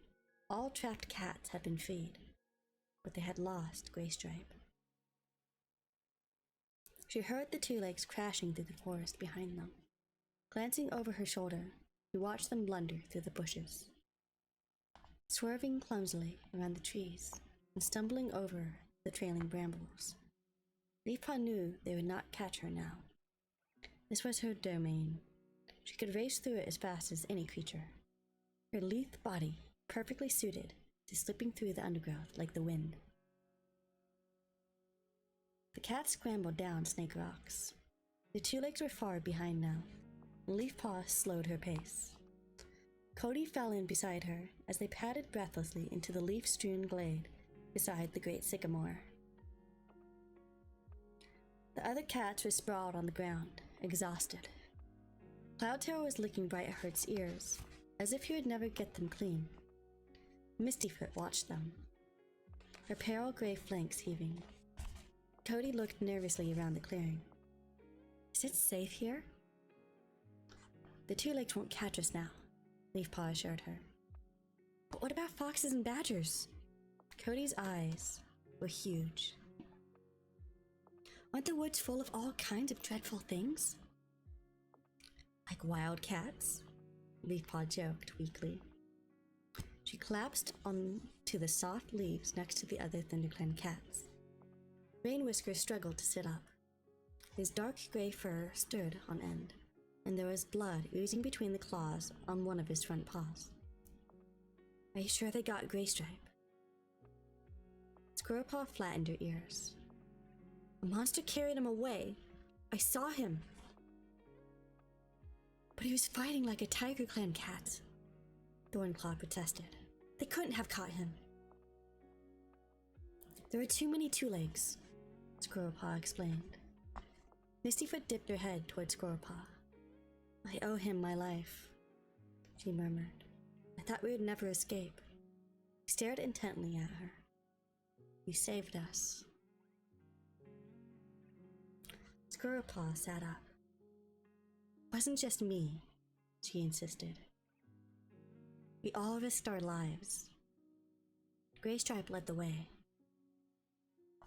Leafpaw narrowed her eyes and studied her sister. That was the reply of a warrior, not an apprentice. He noticed how much leaner and stronger Squirrelpaw had become. Much fitter than the scrawny ThunderClan warriors. Leafpaw bent her head to lick her own patchy, unkempt fur. For the first time, she felt awkward around her sister. Unsure what to say, so much has happened since they had last seen each other. What would the two legs do to him? Sorreltail wailed, grief-stricken. Leafpaw wished she could offer comfort, but she didn't know what to say. If it hadn't been for her brave clanmates, she'd be making that journey instead of Graystripe. May StarClan help him, murmured Thordclaw. StarClan is helpless against the two legs. Squirrelpaw spat. StarClan was with us today, Leafpaw reminded her. They gave you the strength to face the two legs. They will look after Graystripe. Sorreltail hauled herself to her paws and touched Leafpaw's muzzle with hers. Thanks StarClan the two legs didn't take you as well, she murmured. Squirrelpaw saw you in a dream, trapped in that place. She insisted we rescue you.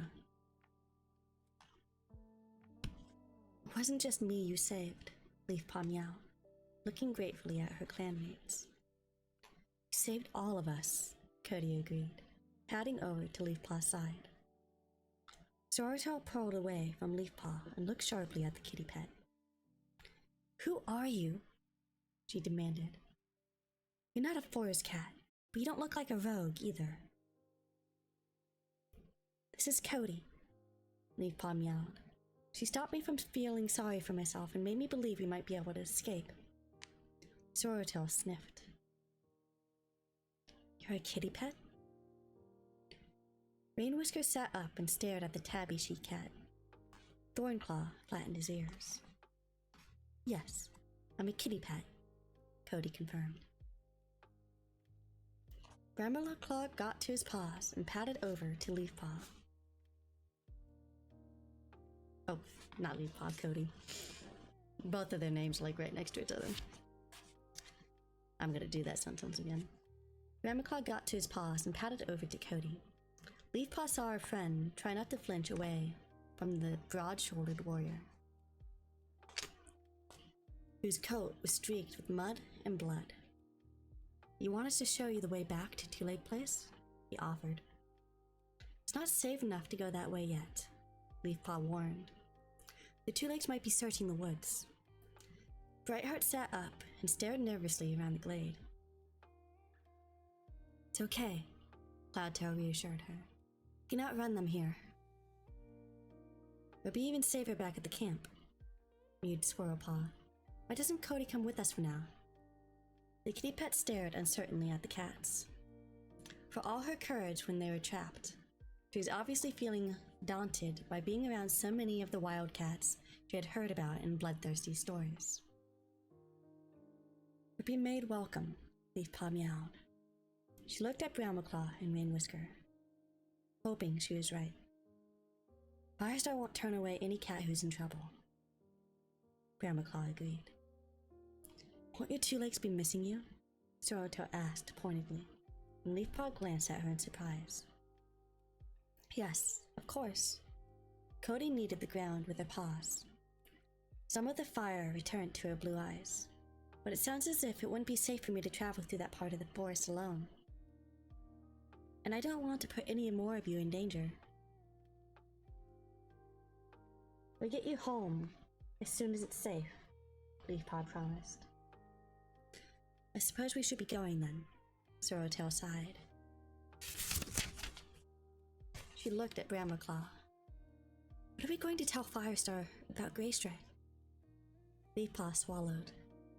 Greystripe was the ThunderClan deputy, one of the bravest and most experienced warriors, and Firestar's best friend. How would the clan cope without him? The cats fell into a miserable silence as they trekked through the forest. Leafpaw noticed that Thornclaw seemed to be leading them towards Sunning Rocks rather than the ravine. Why weren't they going to camp? She glanced at Squirrelpaw, puzzled. The clan had to abandon the old camp, my sister explained. The Two Lakes are getting too close. Leafpaw gulped. Has it gotten that bad? I'm afraid so, Thornclaw answered grimly. Surely there's not enough shelter for all of us at Sunning Rocks, Cloudtail meowed. How are the kids? Brightheart asked anxiously. Not as well fed as they should be, Squirrelpaw admitted. We should leave before they get any weaker, Brambleclaw muttered. Leafpaw wondered what he meant, and felt even more confused when Thornclaw flashed him a sharp glance. Brambleclaw and Squirrelpaw had only just returned to the forest. Why were they talking about leaving already? Are we nearly there? Cody called from behind. Leafpaw could hear the murmuring of the river through the leafless trees. They were nearing the RiverClan border. The Sunning Rocks was not far ahead. Yes, it's not far now, she called back. Thornclaw padded onward. Leafpaw followed with the others through the swath of bracken. They emerged at the top of the slope that led down to the RiverClan border. Leafpaw could see the water rippling at the bottom. It was unexpectedly comforting to find that the river was still there in spite of everything else the Two Lakes had done to the rest of the forest. Mistyfoot padded down to the river. At the water's edge, she stopped and called back to the ThunderClan cats. I honor the warriors of ThunderClan for rescuing me, and I mourn the loss of Greystripe with you. Her blue eyes clouded for a moment, and she turned and pushed through the swirling water, with powerfully churning paws, till she reached the other side. The ThunderClan cats headed for Sunning Rocks. Leafpaw quickened her pace, impatient to be back with the clan, and anxious to know what had happened to her old home in the ravine. Cody matched her step for step, sticking close to her side. Leafpaw could tell by the flicking of her ears that the kitty pet was both excited and nervous about meeting the clan. Are you sure they won't mind my coming back with you? She whispered. Leafpaw hardly heard her. She had just spotted Firestar sitting near the top of the broad gray slope. The sun lit up his fiery pelt, picked out of his bony frame. He looked thin and tired, and his eyes were half closed. How could she tell him that Greystripe had been lost in rescuing her? The thought pieced. It actually says pieced here. I'm gonna reread this with the correct word. The thought pierced Leafpaw's heart like a thorn. Man, they didn't catch that one when they were looking through all the words. Sheesh.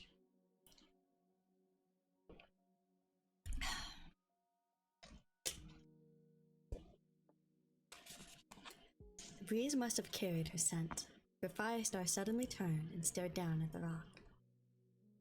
He jumped to his paws and raced down to them with his tail held high. Leafpaw, he panted, sliding to a halt. You're safe. He licked her ears, and a purr throbbed in his throat. I missed you so much, Leafpaw mewed, pushing her face into the familiar warmth of his pelt. Thank StarClan I have both of you back. Firestar's mew was thick with emotion. Brambleclaw and Squirrelpaw waited at the bottom of the slope with the other ThunderClan warriors, while Cody hung back among the trees. Cloudtail and Brightheart shot past them onto the Sunning Rocks, calling for their kit. Whitepaw! Cloudtail called. We're back! The snowy pelted apprentice was dozing in a sheltered dip in the rock. At the sound of voices, she raised her head and leapt to her paws. You escaped! She cried, hurtling down the slope to greet her mother and father. She skidded into them, purring with delight. Cloudtail wrapped his tail around her, while Brightheart licked her so fiercely that Whitepaw ducked out of the way with a muffled squeak. Sandstorm came racing out from an overhang at the side of Sunning Rocks. She bounded down the slope and nudged Firestar out of the way. Leafpaw, did they hurt you? No, Leafpaw answered as Sandstorm enthusiastically began to lick away the stench of the two-leg nest from her daughter's pelt. I'm fine, honestly. How did you escape? Firestar demanded. Squirrelpaw rescued us. Leafpaw delightfully fought to keep her balance against her mother's eager grooming. I had a dream last night. Squirrelpaw stepped forward. Spotledleaf told me where Leafpaw was trapped. Why didn't you tell me? Firestar started in amazement at his daughter. You were away on patrol, Squirrelpaw explained. It couldn't wait, so Swordtail and I found Leafpaw by ourselves. And there wasn't enough time to come all the way back to camp for help. Swordtail broke in. The two lakes were already starting to take all the cats they caught away from the forest. We couldn't rescue them by ourselves, Squirrelpaw chipped in. But we found Graystripe and Brambleclaw near the Snake Rocks. And Thornclaw and Rainwhisker, added Brambleclaw. But it was Graystripe who led the rescue. He assessed the danger, and he decided it was worth trying to save all the cats the two lakes had trapped. Graystripe, Firestar murmured. I might have known he'd try something foolish. He looked around for his old friend. Where is he? Leafpaw felt the rock sway under her paws. Sandstorm stopped washing her, as though she sensed something was wrong. Firestar looked at her with his head held to one side. Why didn't he come back with you? Leafpaw saw him read her expression. His face suddenly seemed to be cast in shadow. The two legs caught him, she forced herself to say, words dropping like stones in the cold air. They trapped him inside a monster and took him away, Squirrelpaw explained hoarsely. Graystripe's gone? Firestar whispered. He sat down, drawing his tail around him. Leafpaw's legs trembled. Her father had never seemed so far away, so far beyond their reach to comfort him. We should have gotten bigger patrol together before we attacked, Brambleclaw stammered, staring, grief-stricken at his leader. Should have stopped him. Sorry. Firestar stared at the dark brown tongue in front of him. The fire seemed to burn in his eyes, and for a moment, Leafpaw was afraid that her father was going to take his pain out on the young warrior. Beside her, Squirrelpaw unsheathed her claws. Would she really defend Brambleclaw against her father? Leafpaw wondered, but Brambleclaw met his leader's gaze without flinching. You have brought back my daughter, and Cloudtail and Brightheart. Firestar almost seemed to be persuading himself that he could not blame Brambleclaw for what was happened. Graystripe will find his way back to us. But they trapped him in a monster, Rainwhisker murmured. Firestar stared at the Grey Warrior, hollow-eyed. He will return, he repeated. I have to believe that, or everything will be lost. Sandstorm moved closer to Firestar and pressed her cheek against his shoulder. But Firestar just turned away and walked slowly towards the shadowy overhang. Suddenly, he looked old beyond his years. Sandstorm padded after him. We both have our daughters back, A voice drifted over the rock. This is a miracle we have never thought would happen. Firestar gazed at her. Greystripe would have sacrificed himself for them in an instant, he admitted. That is why he would always be a good friend. Sandstorm sat beside Firestar and curled her tail around him. Leafpaw, Cody hissed from the shadow of the trees. Is everything okay? Leafpaw could not answer. She was still staring at her father with a pang of sorrow, so great she could hardly breathe. She felt her sister's tail sweep gently down her flank. Don't worry, Squirrelpaw murmured. Firestar will be alright, so long as he believes Greystripe will return. But they trapped him in a monster, Vane Whisker repeated, as if he would never get the image out of his head. Mousefur looked grim. Firestar will have to choose another deputy before Moon High, she meowed. Squirrelpaw's eyes flashed with rage, and she rounded on Mousefur, making Leafpaw jump. You're acting like Greystripe is dead, she cried. He's not dead. You heard what Firestar said. He will come back. We must not give up hope. That is the end of chapter 8.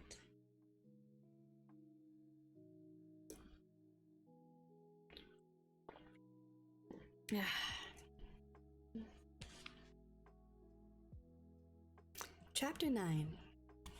A mournful yowl echoed around the rocky cleft, jolting Leafpaw awake. For a moment, she thought she was back in the cage, and that her terrifying escape had been nothing but a dream.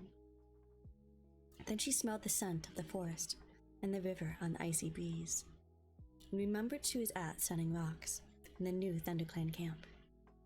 She blinked open her eyes and looked over the edge of the hollow, her breath billowing like smoke in the freezing air. What is it? Cody whispered. The kitty pet had slept beside her and the apprentice's goalie last night. Leafpaw felt her soft fur bristling against their flank. It sounded like Ferncloud, she mewed, but I can only see Dustpelt from here. The striped warrior stood on the frost-covered slope, silhouetted by the early morning light. The kit dangled limply from his jaws. As Dustpelt carried the kit away, Ferncloud cried out again from the hollow that formed the camp's makeshift nursery. Leafpaw scrambled out, struggling to get a grip on the icy stone, and raced to Ferncloud's side. What's happened? Holly Kit is dead, Ferncloud whispered. Dustpelt's gone to bury her.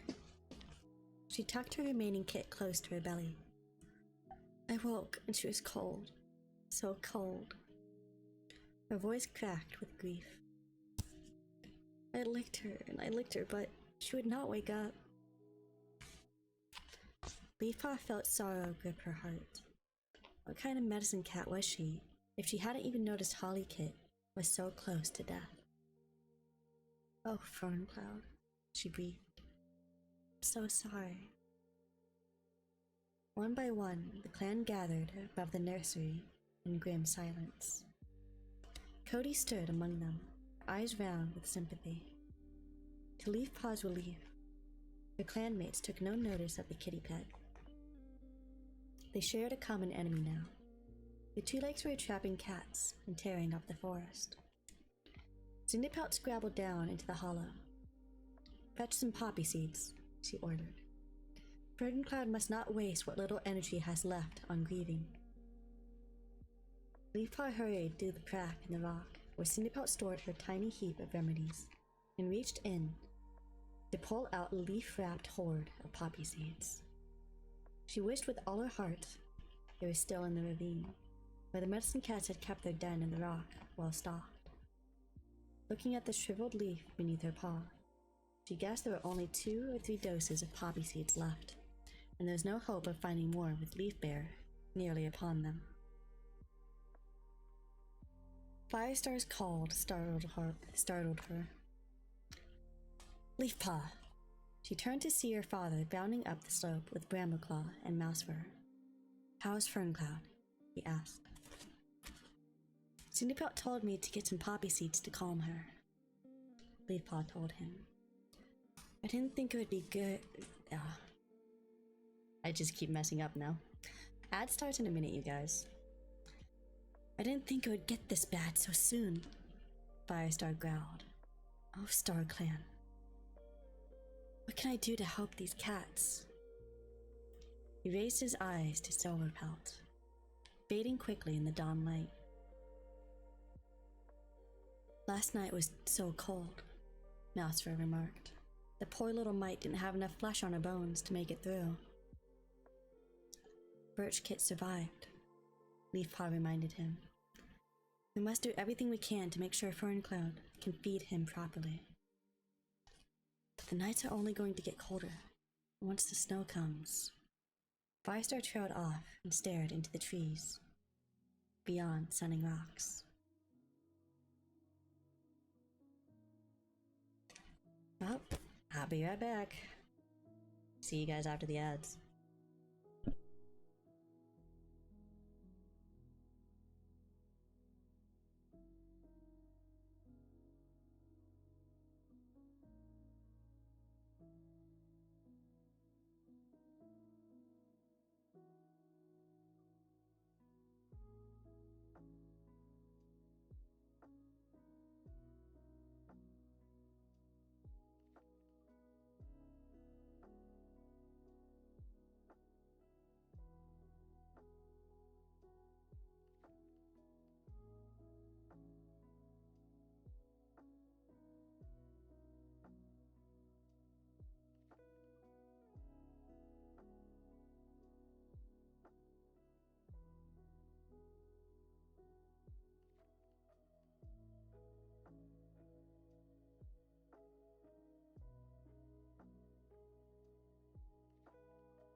If nothing else, the ads give me time to get up and stretch.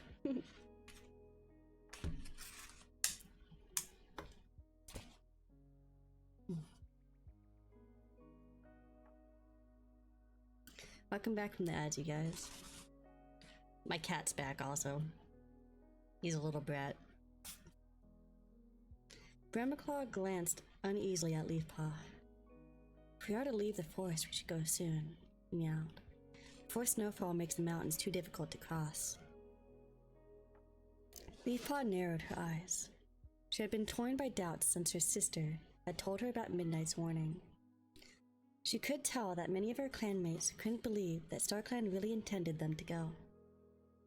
But she trusted that her sister and Brambleclaw had a role to play in the clan's destiny.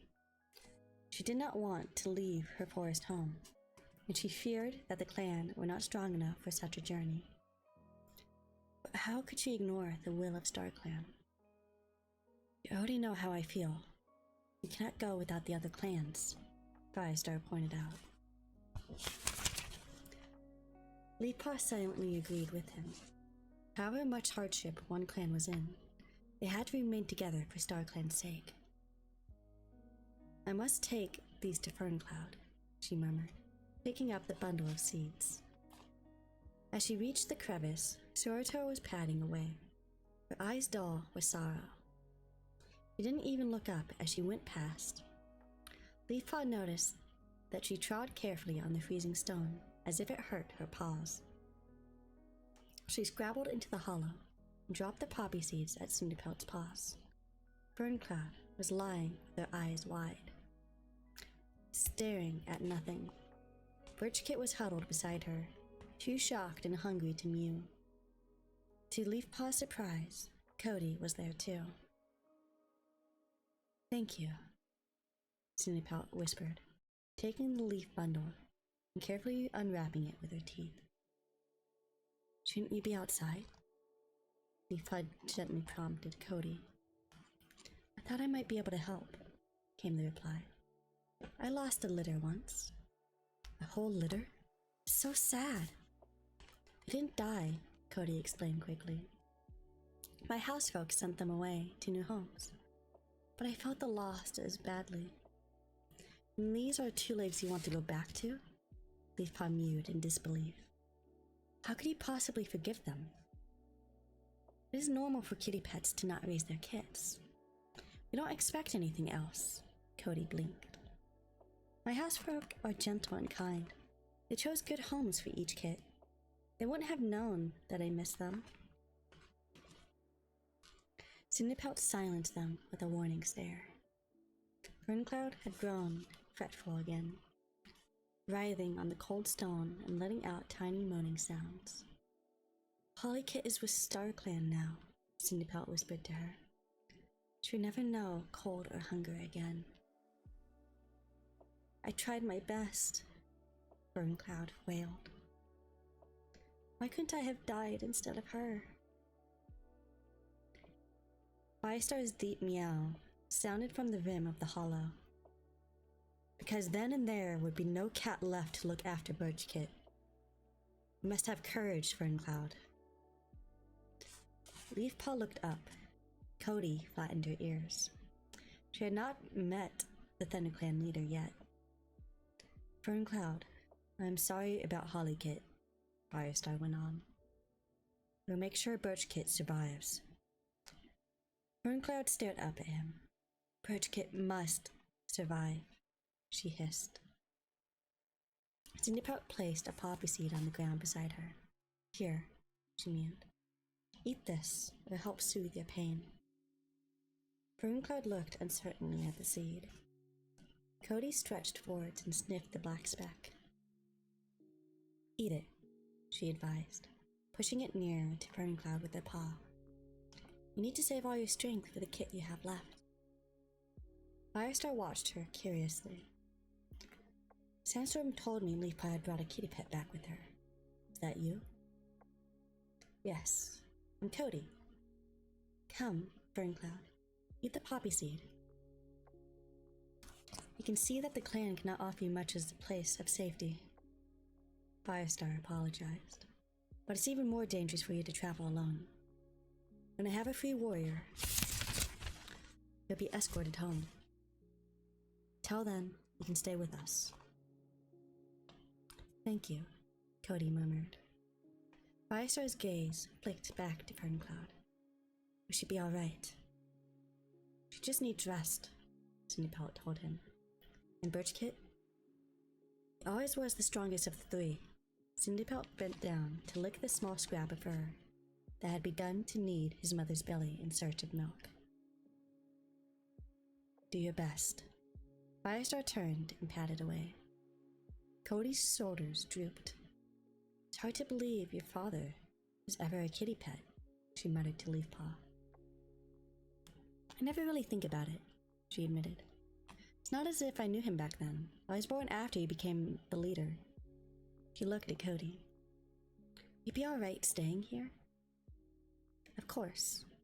Cody sounded surprised that Leafpaw shouldered any doubts. Sweeping her tail gently along Leafpaw's flank, She turned and crouched down beside Ferncloud. You two go, she meowed to Leafpaw and Cinderpout. You have many cats to look after. There's little I can do for the rest of the clan, but at least I can take care of Ferncloud. Cinderpout looked uncertainly at the kitty pet, but Cody reassured her. I'll make sure she eats the seed, she promised. And while she sleeps, I can look after Birchkit. He'll be missing his sister. Very well, Cinderpout agreed. But call me if Ferncloud becomes more distressed. Cody nodded. Leafpaw followed Cinderpout out of the den, glancing back just once to blink appreciatively at her friend. The clan was huddled in small groups on the exposed flank of the rock, their faces grave. Leafpaw suddenly longed to run through the woods on her own. The clan she had returned to seemed filled with more suffering than she could ease, and she wanted to be away from it, if only for a short while. She padded down the slope toward the trees. Pushing through the undergrowth, she inhaled the earthy odors of the forest, drinking them in gratefully. She detected the familiar smells of Squirrelpaw and Brambleclaw, and when she put her head to one side to listen, she heard their voices mewing urgently up ahead. Weaving through the bracken, she found them in a small clearing near the River Clan border. I told Firestar we'd have to leave soon, Brambleclaw was meowing. Shouldn't try to cross the mountains after the snow comes. We would never make it to New Leaf if we stay here. But how do we know we should go through the mountains? Squirrelpaw argued. The sign never appeared when we were at the Great Rock. A warrior was meant to show us the way, but no warrior came. With no sign, how do we know we're meant to go at all? Brambleclaw muttered. Perhaps Midnight was wrong. How could she be wrong? Squirrelpaw mewed. StarClan sent us to her. Leafpaw froze, her tail quivering.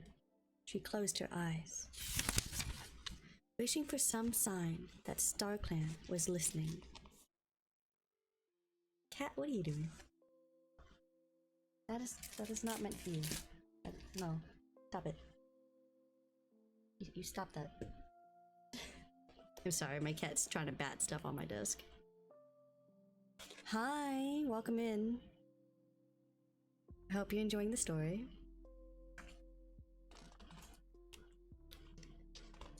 And then open them again impatiently.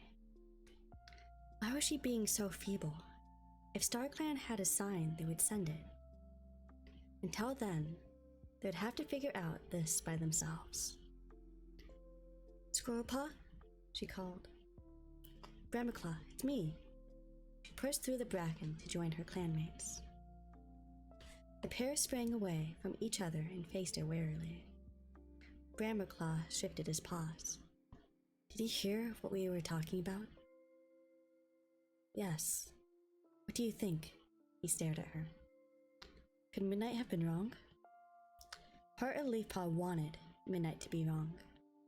She wanted to stay in the forest where she had been born. This was her home, and StarClan's home too.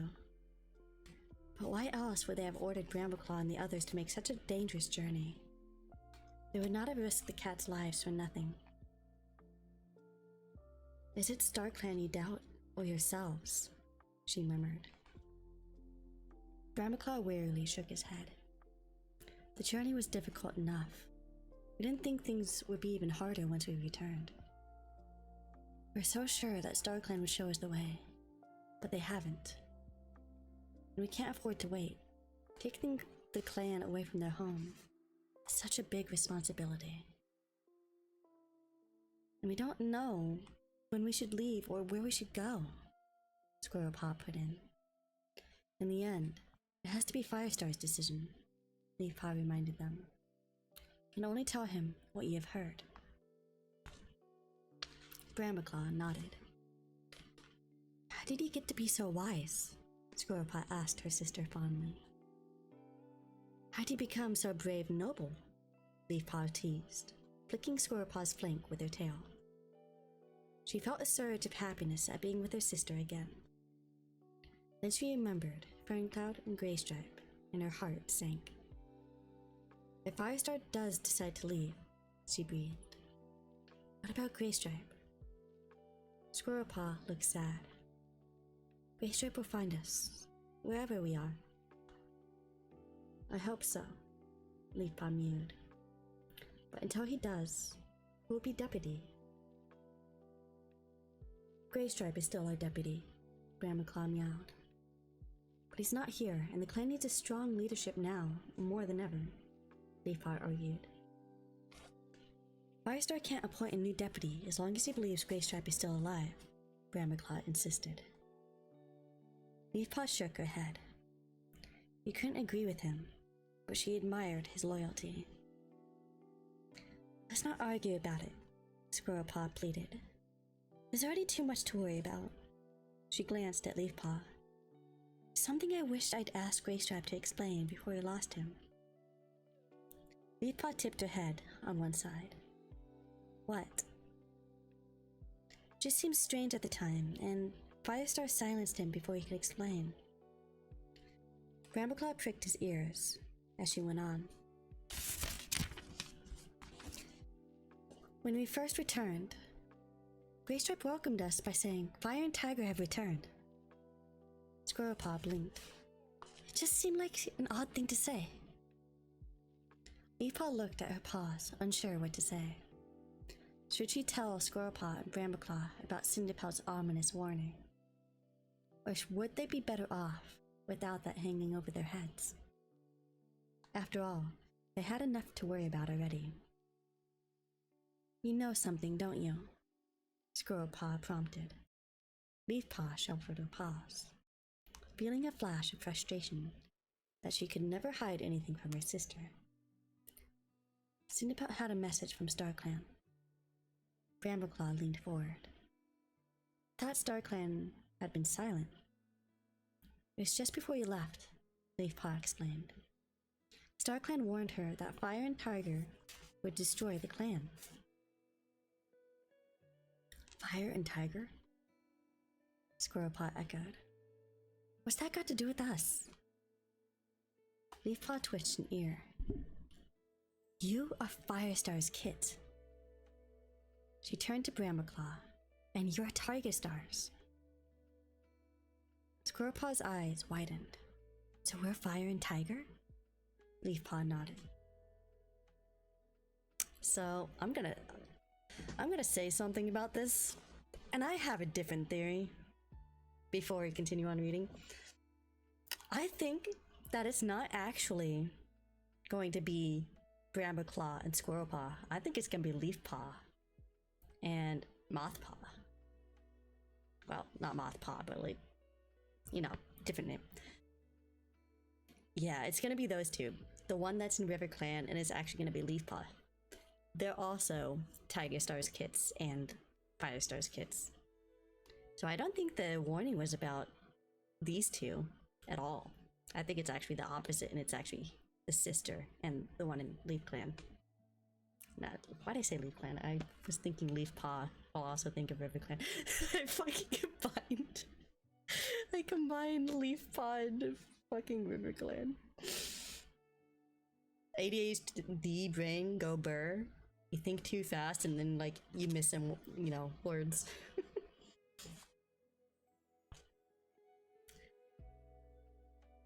Leafpaw nodded. But how could anyone believe we would destroy the clan? Squirrelpaw protested. We risked our lives to save them. I know. Leafpaw dipped her head. No cat really thinks you would. In fact, only Firestar, Cinderpelt and Graystripe, and I even know about it. She was desperate to reassure her sister. We believe you would never do anything to harm us. Leafpaw realized that Brambleclaw had said nothing, but he was staring at her, his eyes dark with worry, and she felt a flash of inexplicable fear. Brambleclaw? Are you sure we wouldn't destroy the clan? He growled. What do you mean? Of course we wouldn't! Squirrelpaw rounded on Brambleclaw in anger and confusion. Not on purpose, Brambleclaw meowed. But it's us, isn't it? Fire and Tiger. We want to lead the clan away from its home on a long, dangerous journey. And we don't even know where we're meant to be going? A cold shiver rippled down Leafpaw's spine. Cinderpelt's prophecy suddenly seemed more frightening than it had ever been before. If the clan left the forest following Squirrelpaw and Brambleclaw, what terrible fate awaited them?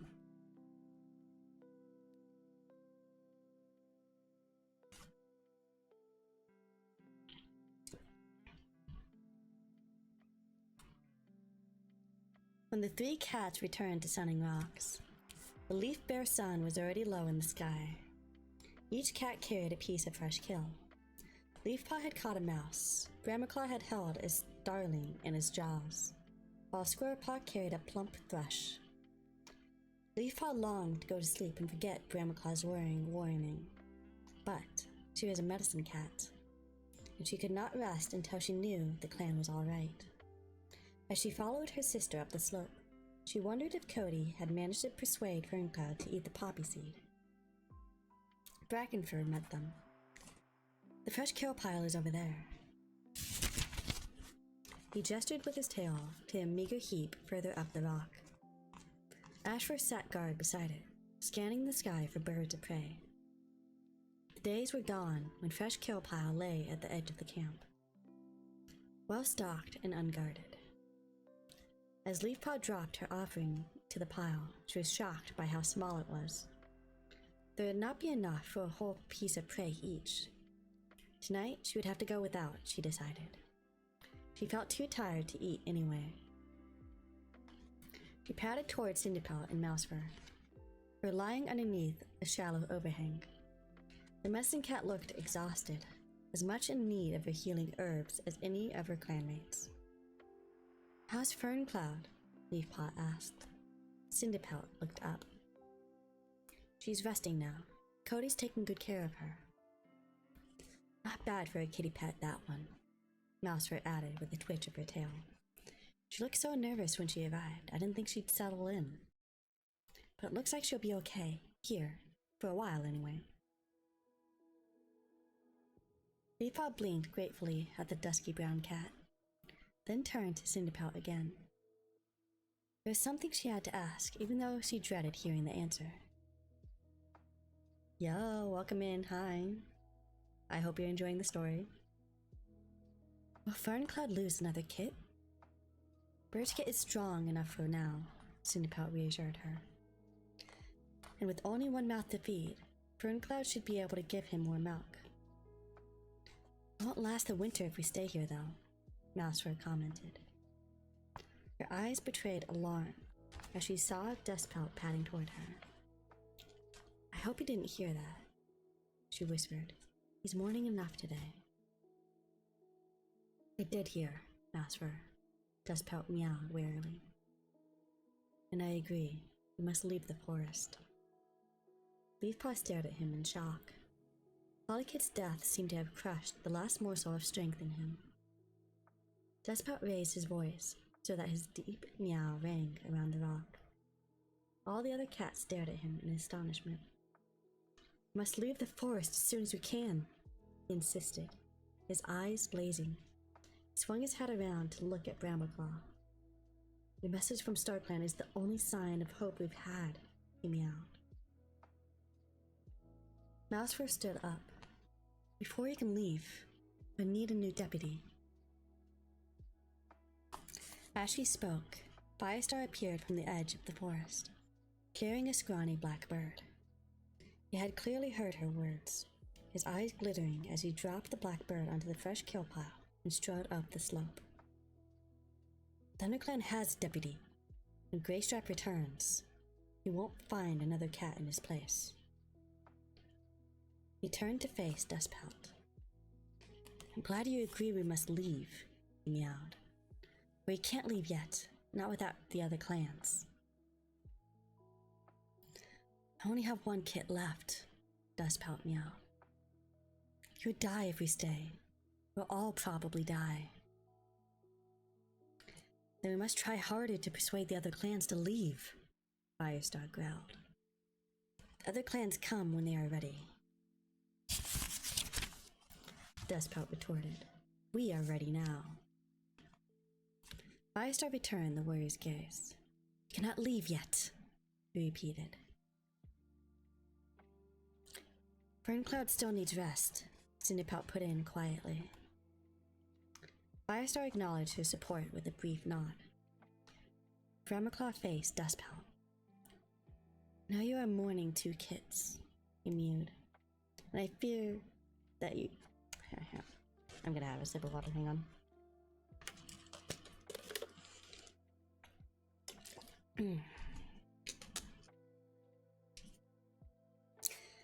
And that you fear for the other, but Firestar is right. StarClan would not want us to leave without the other clans. He turned to the other cats. StarClan chose a cat from each clan to carry Midnight's message back. We had to work together to survive, without ever thinking of the differences between our clans. StarClan wanted us to share the journey. To learn how to help one another, they must want us to travel together now. Firestar padded across the rock to stand beside the young warrior. We need to send out more hunting patrols, he meowed. We are under no threat from the other clans now. Every clan have more food than we do. They have no need to attack. He stared around at the gaunt, hungry cats. We can devote all of our patrols from hunting from now on. We will find enough food in the forest until it's time to leave. Yes, Dustpout. We will leave. I will visit RiverClan and ShadowClan and try to persuade them once more. Relief washed over Leafpaw as the cats began to nod their acceptance. Then her heart lurched again as Mousefur stepped forwards. But what about Greystripe? When Firestar flinched, she went on. Whether he's coming back or not, we need to find another deputy for as long as he's not here. Someone to carry out his duties. Yes, Dustpout agreed.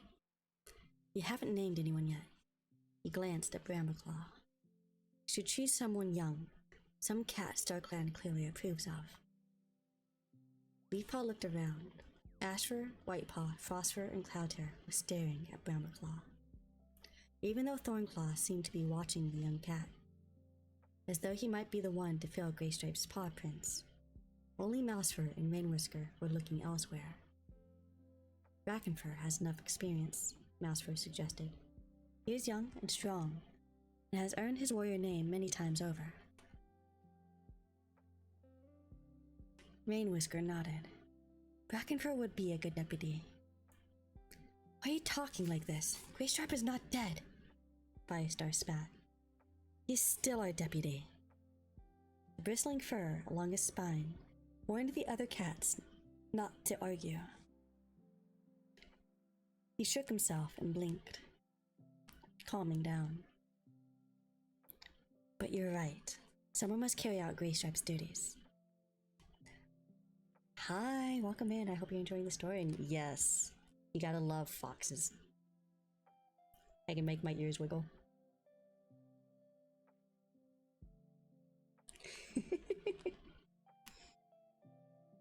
So until he returns, the senior warriors shall share them. He glanced at Brackenfur. You shall organize the new hunting patrols. Sandstorm can organize work within the camp. Brambleclaw, you can help me try to convince ShadowClan and RiverClan that we must leave the forest together. He stalked towards the overhang, and as he passed Leafpaw, he called out to her. I want to speak to you, he meowed. Alone.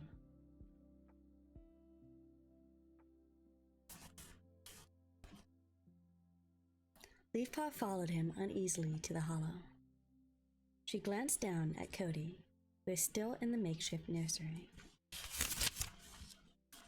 The kitty pet was busy washing Birch Kit, ignoring the tiny kit's mews of complaint. Ferncloud lay sleeping beside them, feeling relieved that the cat who needed it most was resting. Leafpaw ducked beneath the overhang into the shadowy cavern.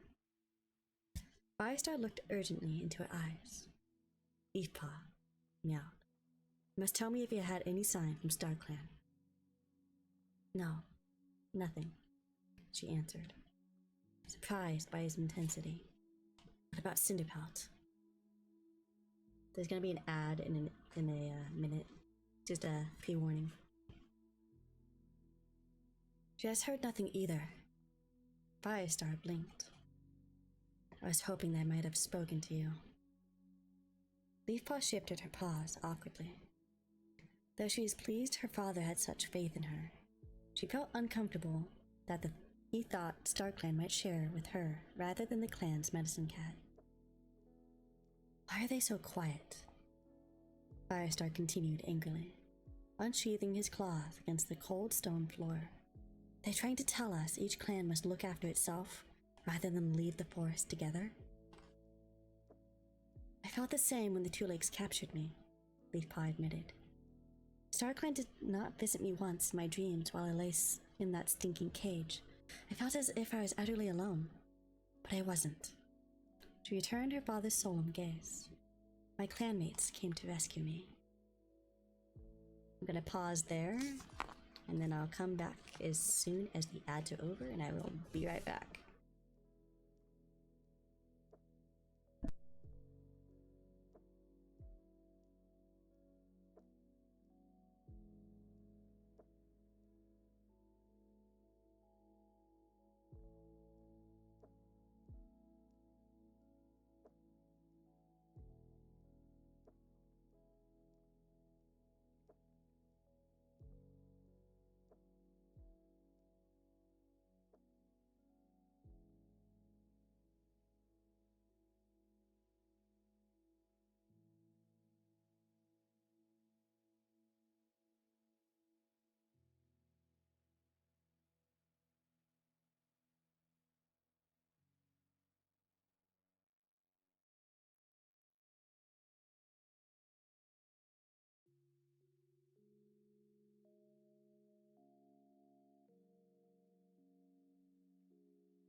Welcome back, you guys, from the ads. Hope they didn't spook you too much. I had paused, and now we're gonna continue. Firestar opened his eyes wide as he went on. StarClan won't do anything to keep the clans together. They don't have to. Being one of the 4 clans, not 2, not 3, but 4, lies within our hearts. Just like the ability to track prey and hide in the forest shadows. No matter what the other clans say, they cannot turn away from the divisions, the differences, the rivalries that bind us. The line that separates us from Wind Clan or River Clan is also the line that connects us. StarClan know this, and it is up to us to have that faith in that connection. Firestar stared at his daughter as though he were seeing her for the first time. I wish you could have known, Spotted Leaf, he murmured. You remind me of her. Touched beyond words, Leafpaw lowered her gaze. She sensed that this was not the time to tell her father that Spotted had spoken to her in dreams several times. It was enough that Firestar thought her a worthy companion of the former ThunderClan medicine cat, who padded tirelessly through the stars, watching over her clanmates. She just hoped with all her heart that Spotted and their other warrior ancestors would come with them when the clans finally abandoned the forest. That is the end of chapter 9. We're moving on to chapter 10. This is the final chapter of the stream. Chapter 10. Firestar led the patrol upriver, keeping close to the border, where a tempting prey scent drifted across the water from Riverclans. Squirrelpaw padded past him and stepped with Brambleclaw, while Ashra brought up the rear. It was the first time in days that she and Brambleclaw had left the camp together. Firestar had taken the Tabby warrior with him to the River Clan and Shadow Clan to plead with them once more to leave the forest. He'd done his best, but Leopardstar and Blackstar both still refused to believe that their future lay with the other clans, far from their forest home. Clouds had rolled in overnight, and freezing drizzle hung under the trees, refusing to fall as proper rain but still soaking everything it touched. Squirrelpaw's fur clung uncomfortably to her body as the dampness soaked into her pelt. The trees shone wetly in the bleak leaf-bare light and dripped water onto the fallen leaves below, turning the loose, crisp piles into slippery clumps.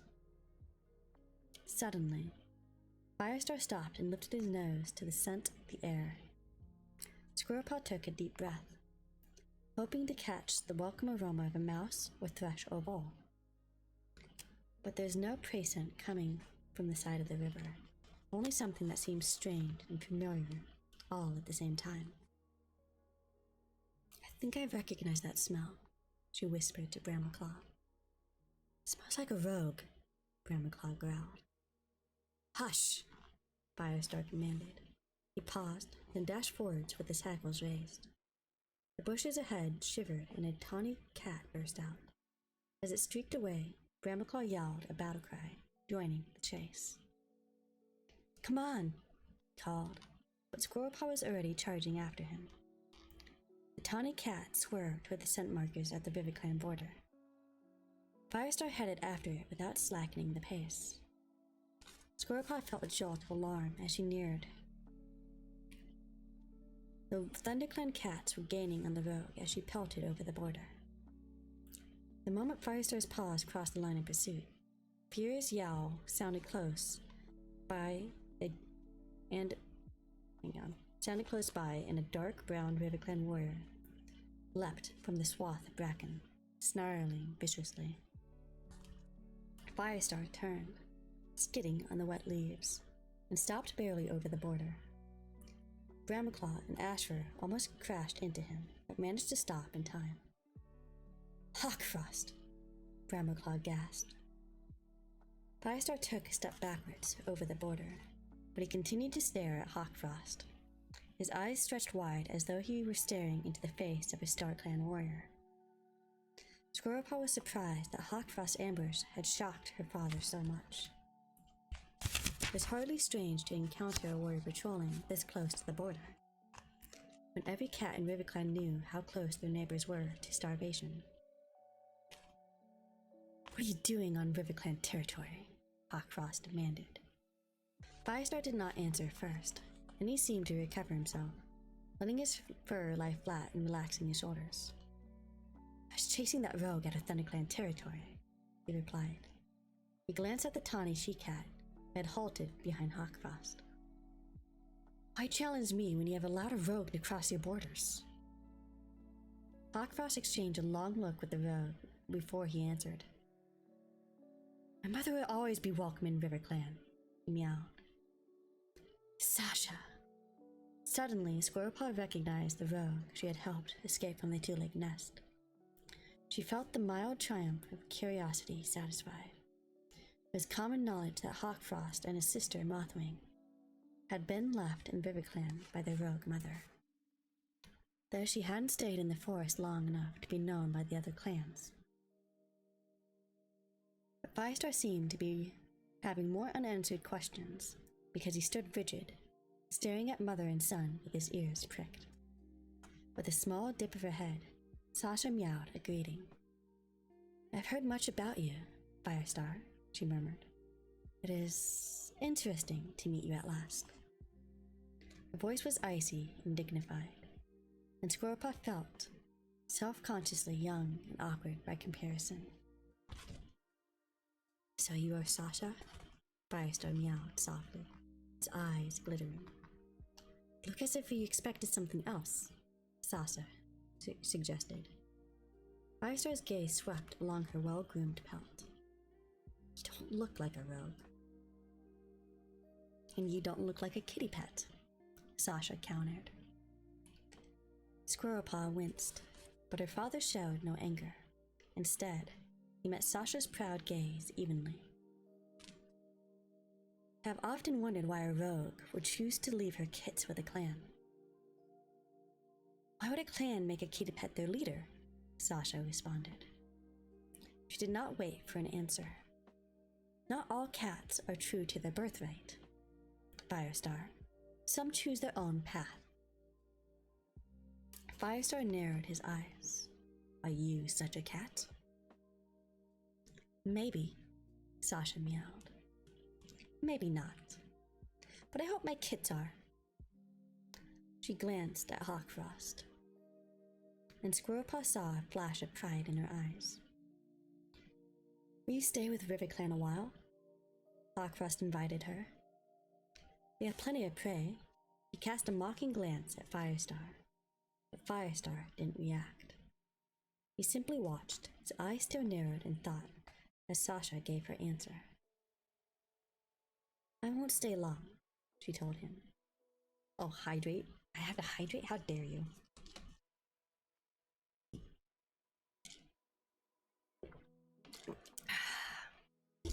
I will stretch as soon as I'm finished with this page. It's almost there. "But I would like to see Mothwing before I leave. Thank you for the bow tie." Hawkfrost curled his lip at Firestar. "I shall send a patrol as soon as I get back to the camp. Make sure you've not been stealing RiverClan prey," he warned. Alright, I'll stretch. Gosh.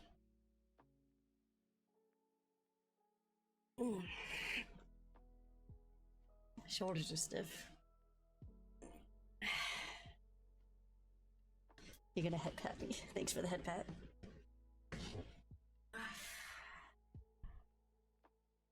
Have you noticed that my chair's not squeaky? I say that and then my wheels squeak because I pulled it against the ground. But my chair is not squeaky when I, sit in it like this and I wiggle.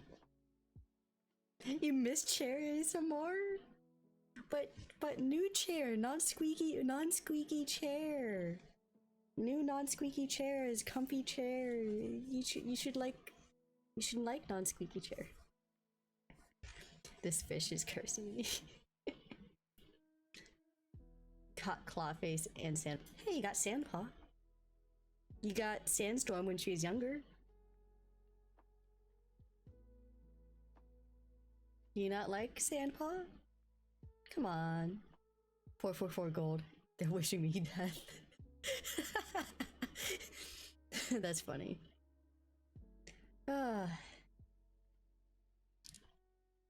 Okay. We have no need to steal, Firestar retorted. He looked at his patrol. Come on. Though the air still crackled with tension, Squirrelpaw knew that the danger had passed. Hawkfrost and Firestar turned from each other and padded away from the border. She prepared to follow her father, but before they had reached the safety of the trees, Firestar halted and called out to Sasha. His voice was strangely calm. Tigerstar was their father, wasn't he? Sasha didn't seem surprised by the question. She nodded. Yes, He was. The ground lurched beneath Squirrel Paw. No wonder Firestar had looked so surprised when Hawkfrost had leapt out in front of him. He must have thought it was Tigerstar himself, granted a 10th life. He'd seen Hawkfrost before at moonlit gatherings, and at disastrous meeting at Four Trees the other night. But perhaps this was the first time they had come face to face in daylight. Then she heard a gasp beside her and saw Brambleclaw standing with his eyes wide. But Tigerstar was my father too, he croaked. Does this mean I have kin in 2 other clans? Hawkfrost flicked his gaze to his half-kin. I'm surprised you hadn't guessed. He meowed. Squirrelpaw looked from one cat to the other, finally noticing the similarities in their tabby pelts and powerful shoulders. That tiny pelt were the only ones, Brambleclaw murmured. At least you had a chance to know our father. Hawkfrost twitched his tail. I envy you for that. I learned more from Firestar than I ever did from Tigerstar, Brambleclaw retorted. But still, Tigerstar knew you. Never even set eyes on me. Squirrelpaw felt a twinge of sympathy for him, knowing how much he cherished her relationship with her own father, but she pushed it away. There was something about the RiverClan warrior that she didn't trust. Hawkfrost's gaze hardened. Get away from this border, he warned, kneading the ground with his long hooked claw. Claws like those of her black and gold tigers that elders described in their stories. Claws that had given his father his warrior name. I would defend my clan against any cat if I have to. He turned and led his mother down to the river, and together they waded through the water and disappeared into the bushes on the other side. Squirrelpaw watched them go in silence, knowing he meant the threat. That is the end of chapter 10.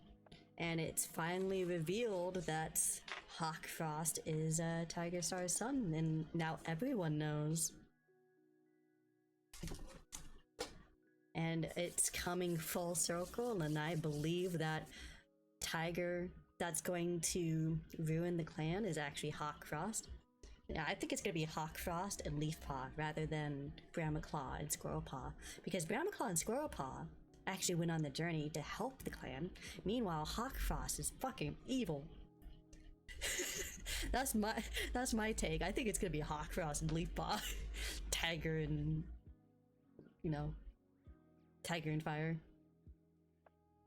That's my take on it. Hi Sam, how you doing? I guess you've been here the whole time. Hi. I'm just giving my 2 cents before I end stream.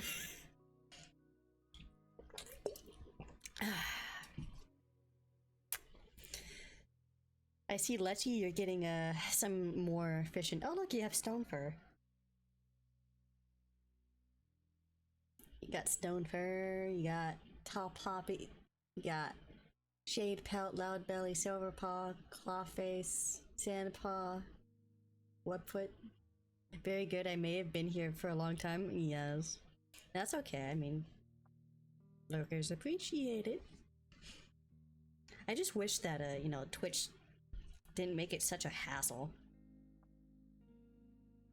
And at least it seems like people are enjoying my change to fish. It just kind of made it easier. It doesn't have a cooldown currently, but like, you know, as long as they don't completely spam the chat like fish, fish, fish, fish, fish, fish, fish, fish.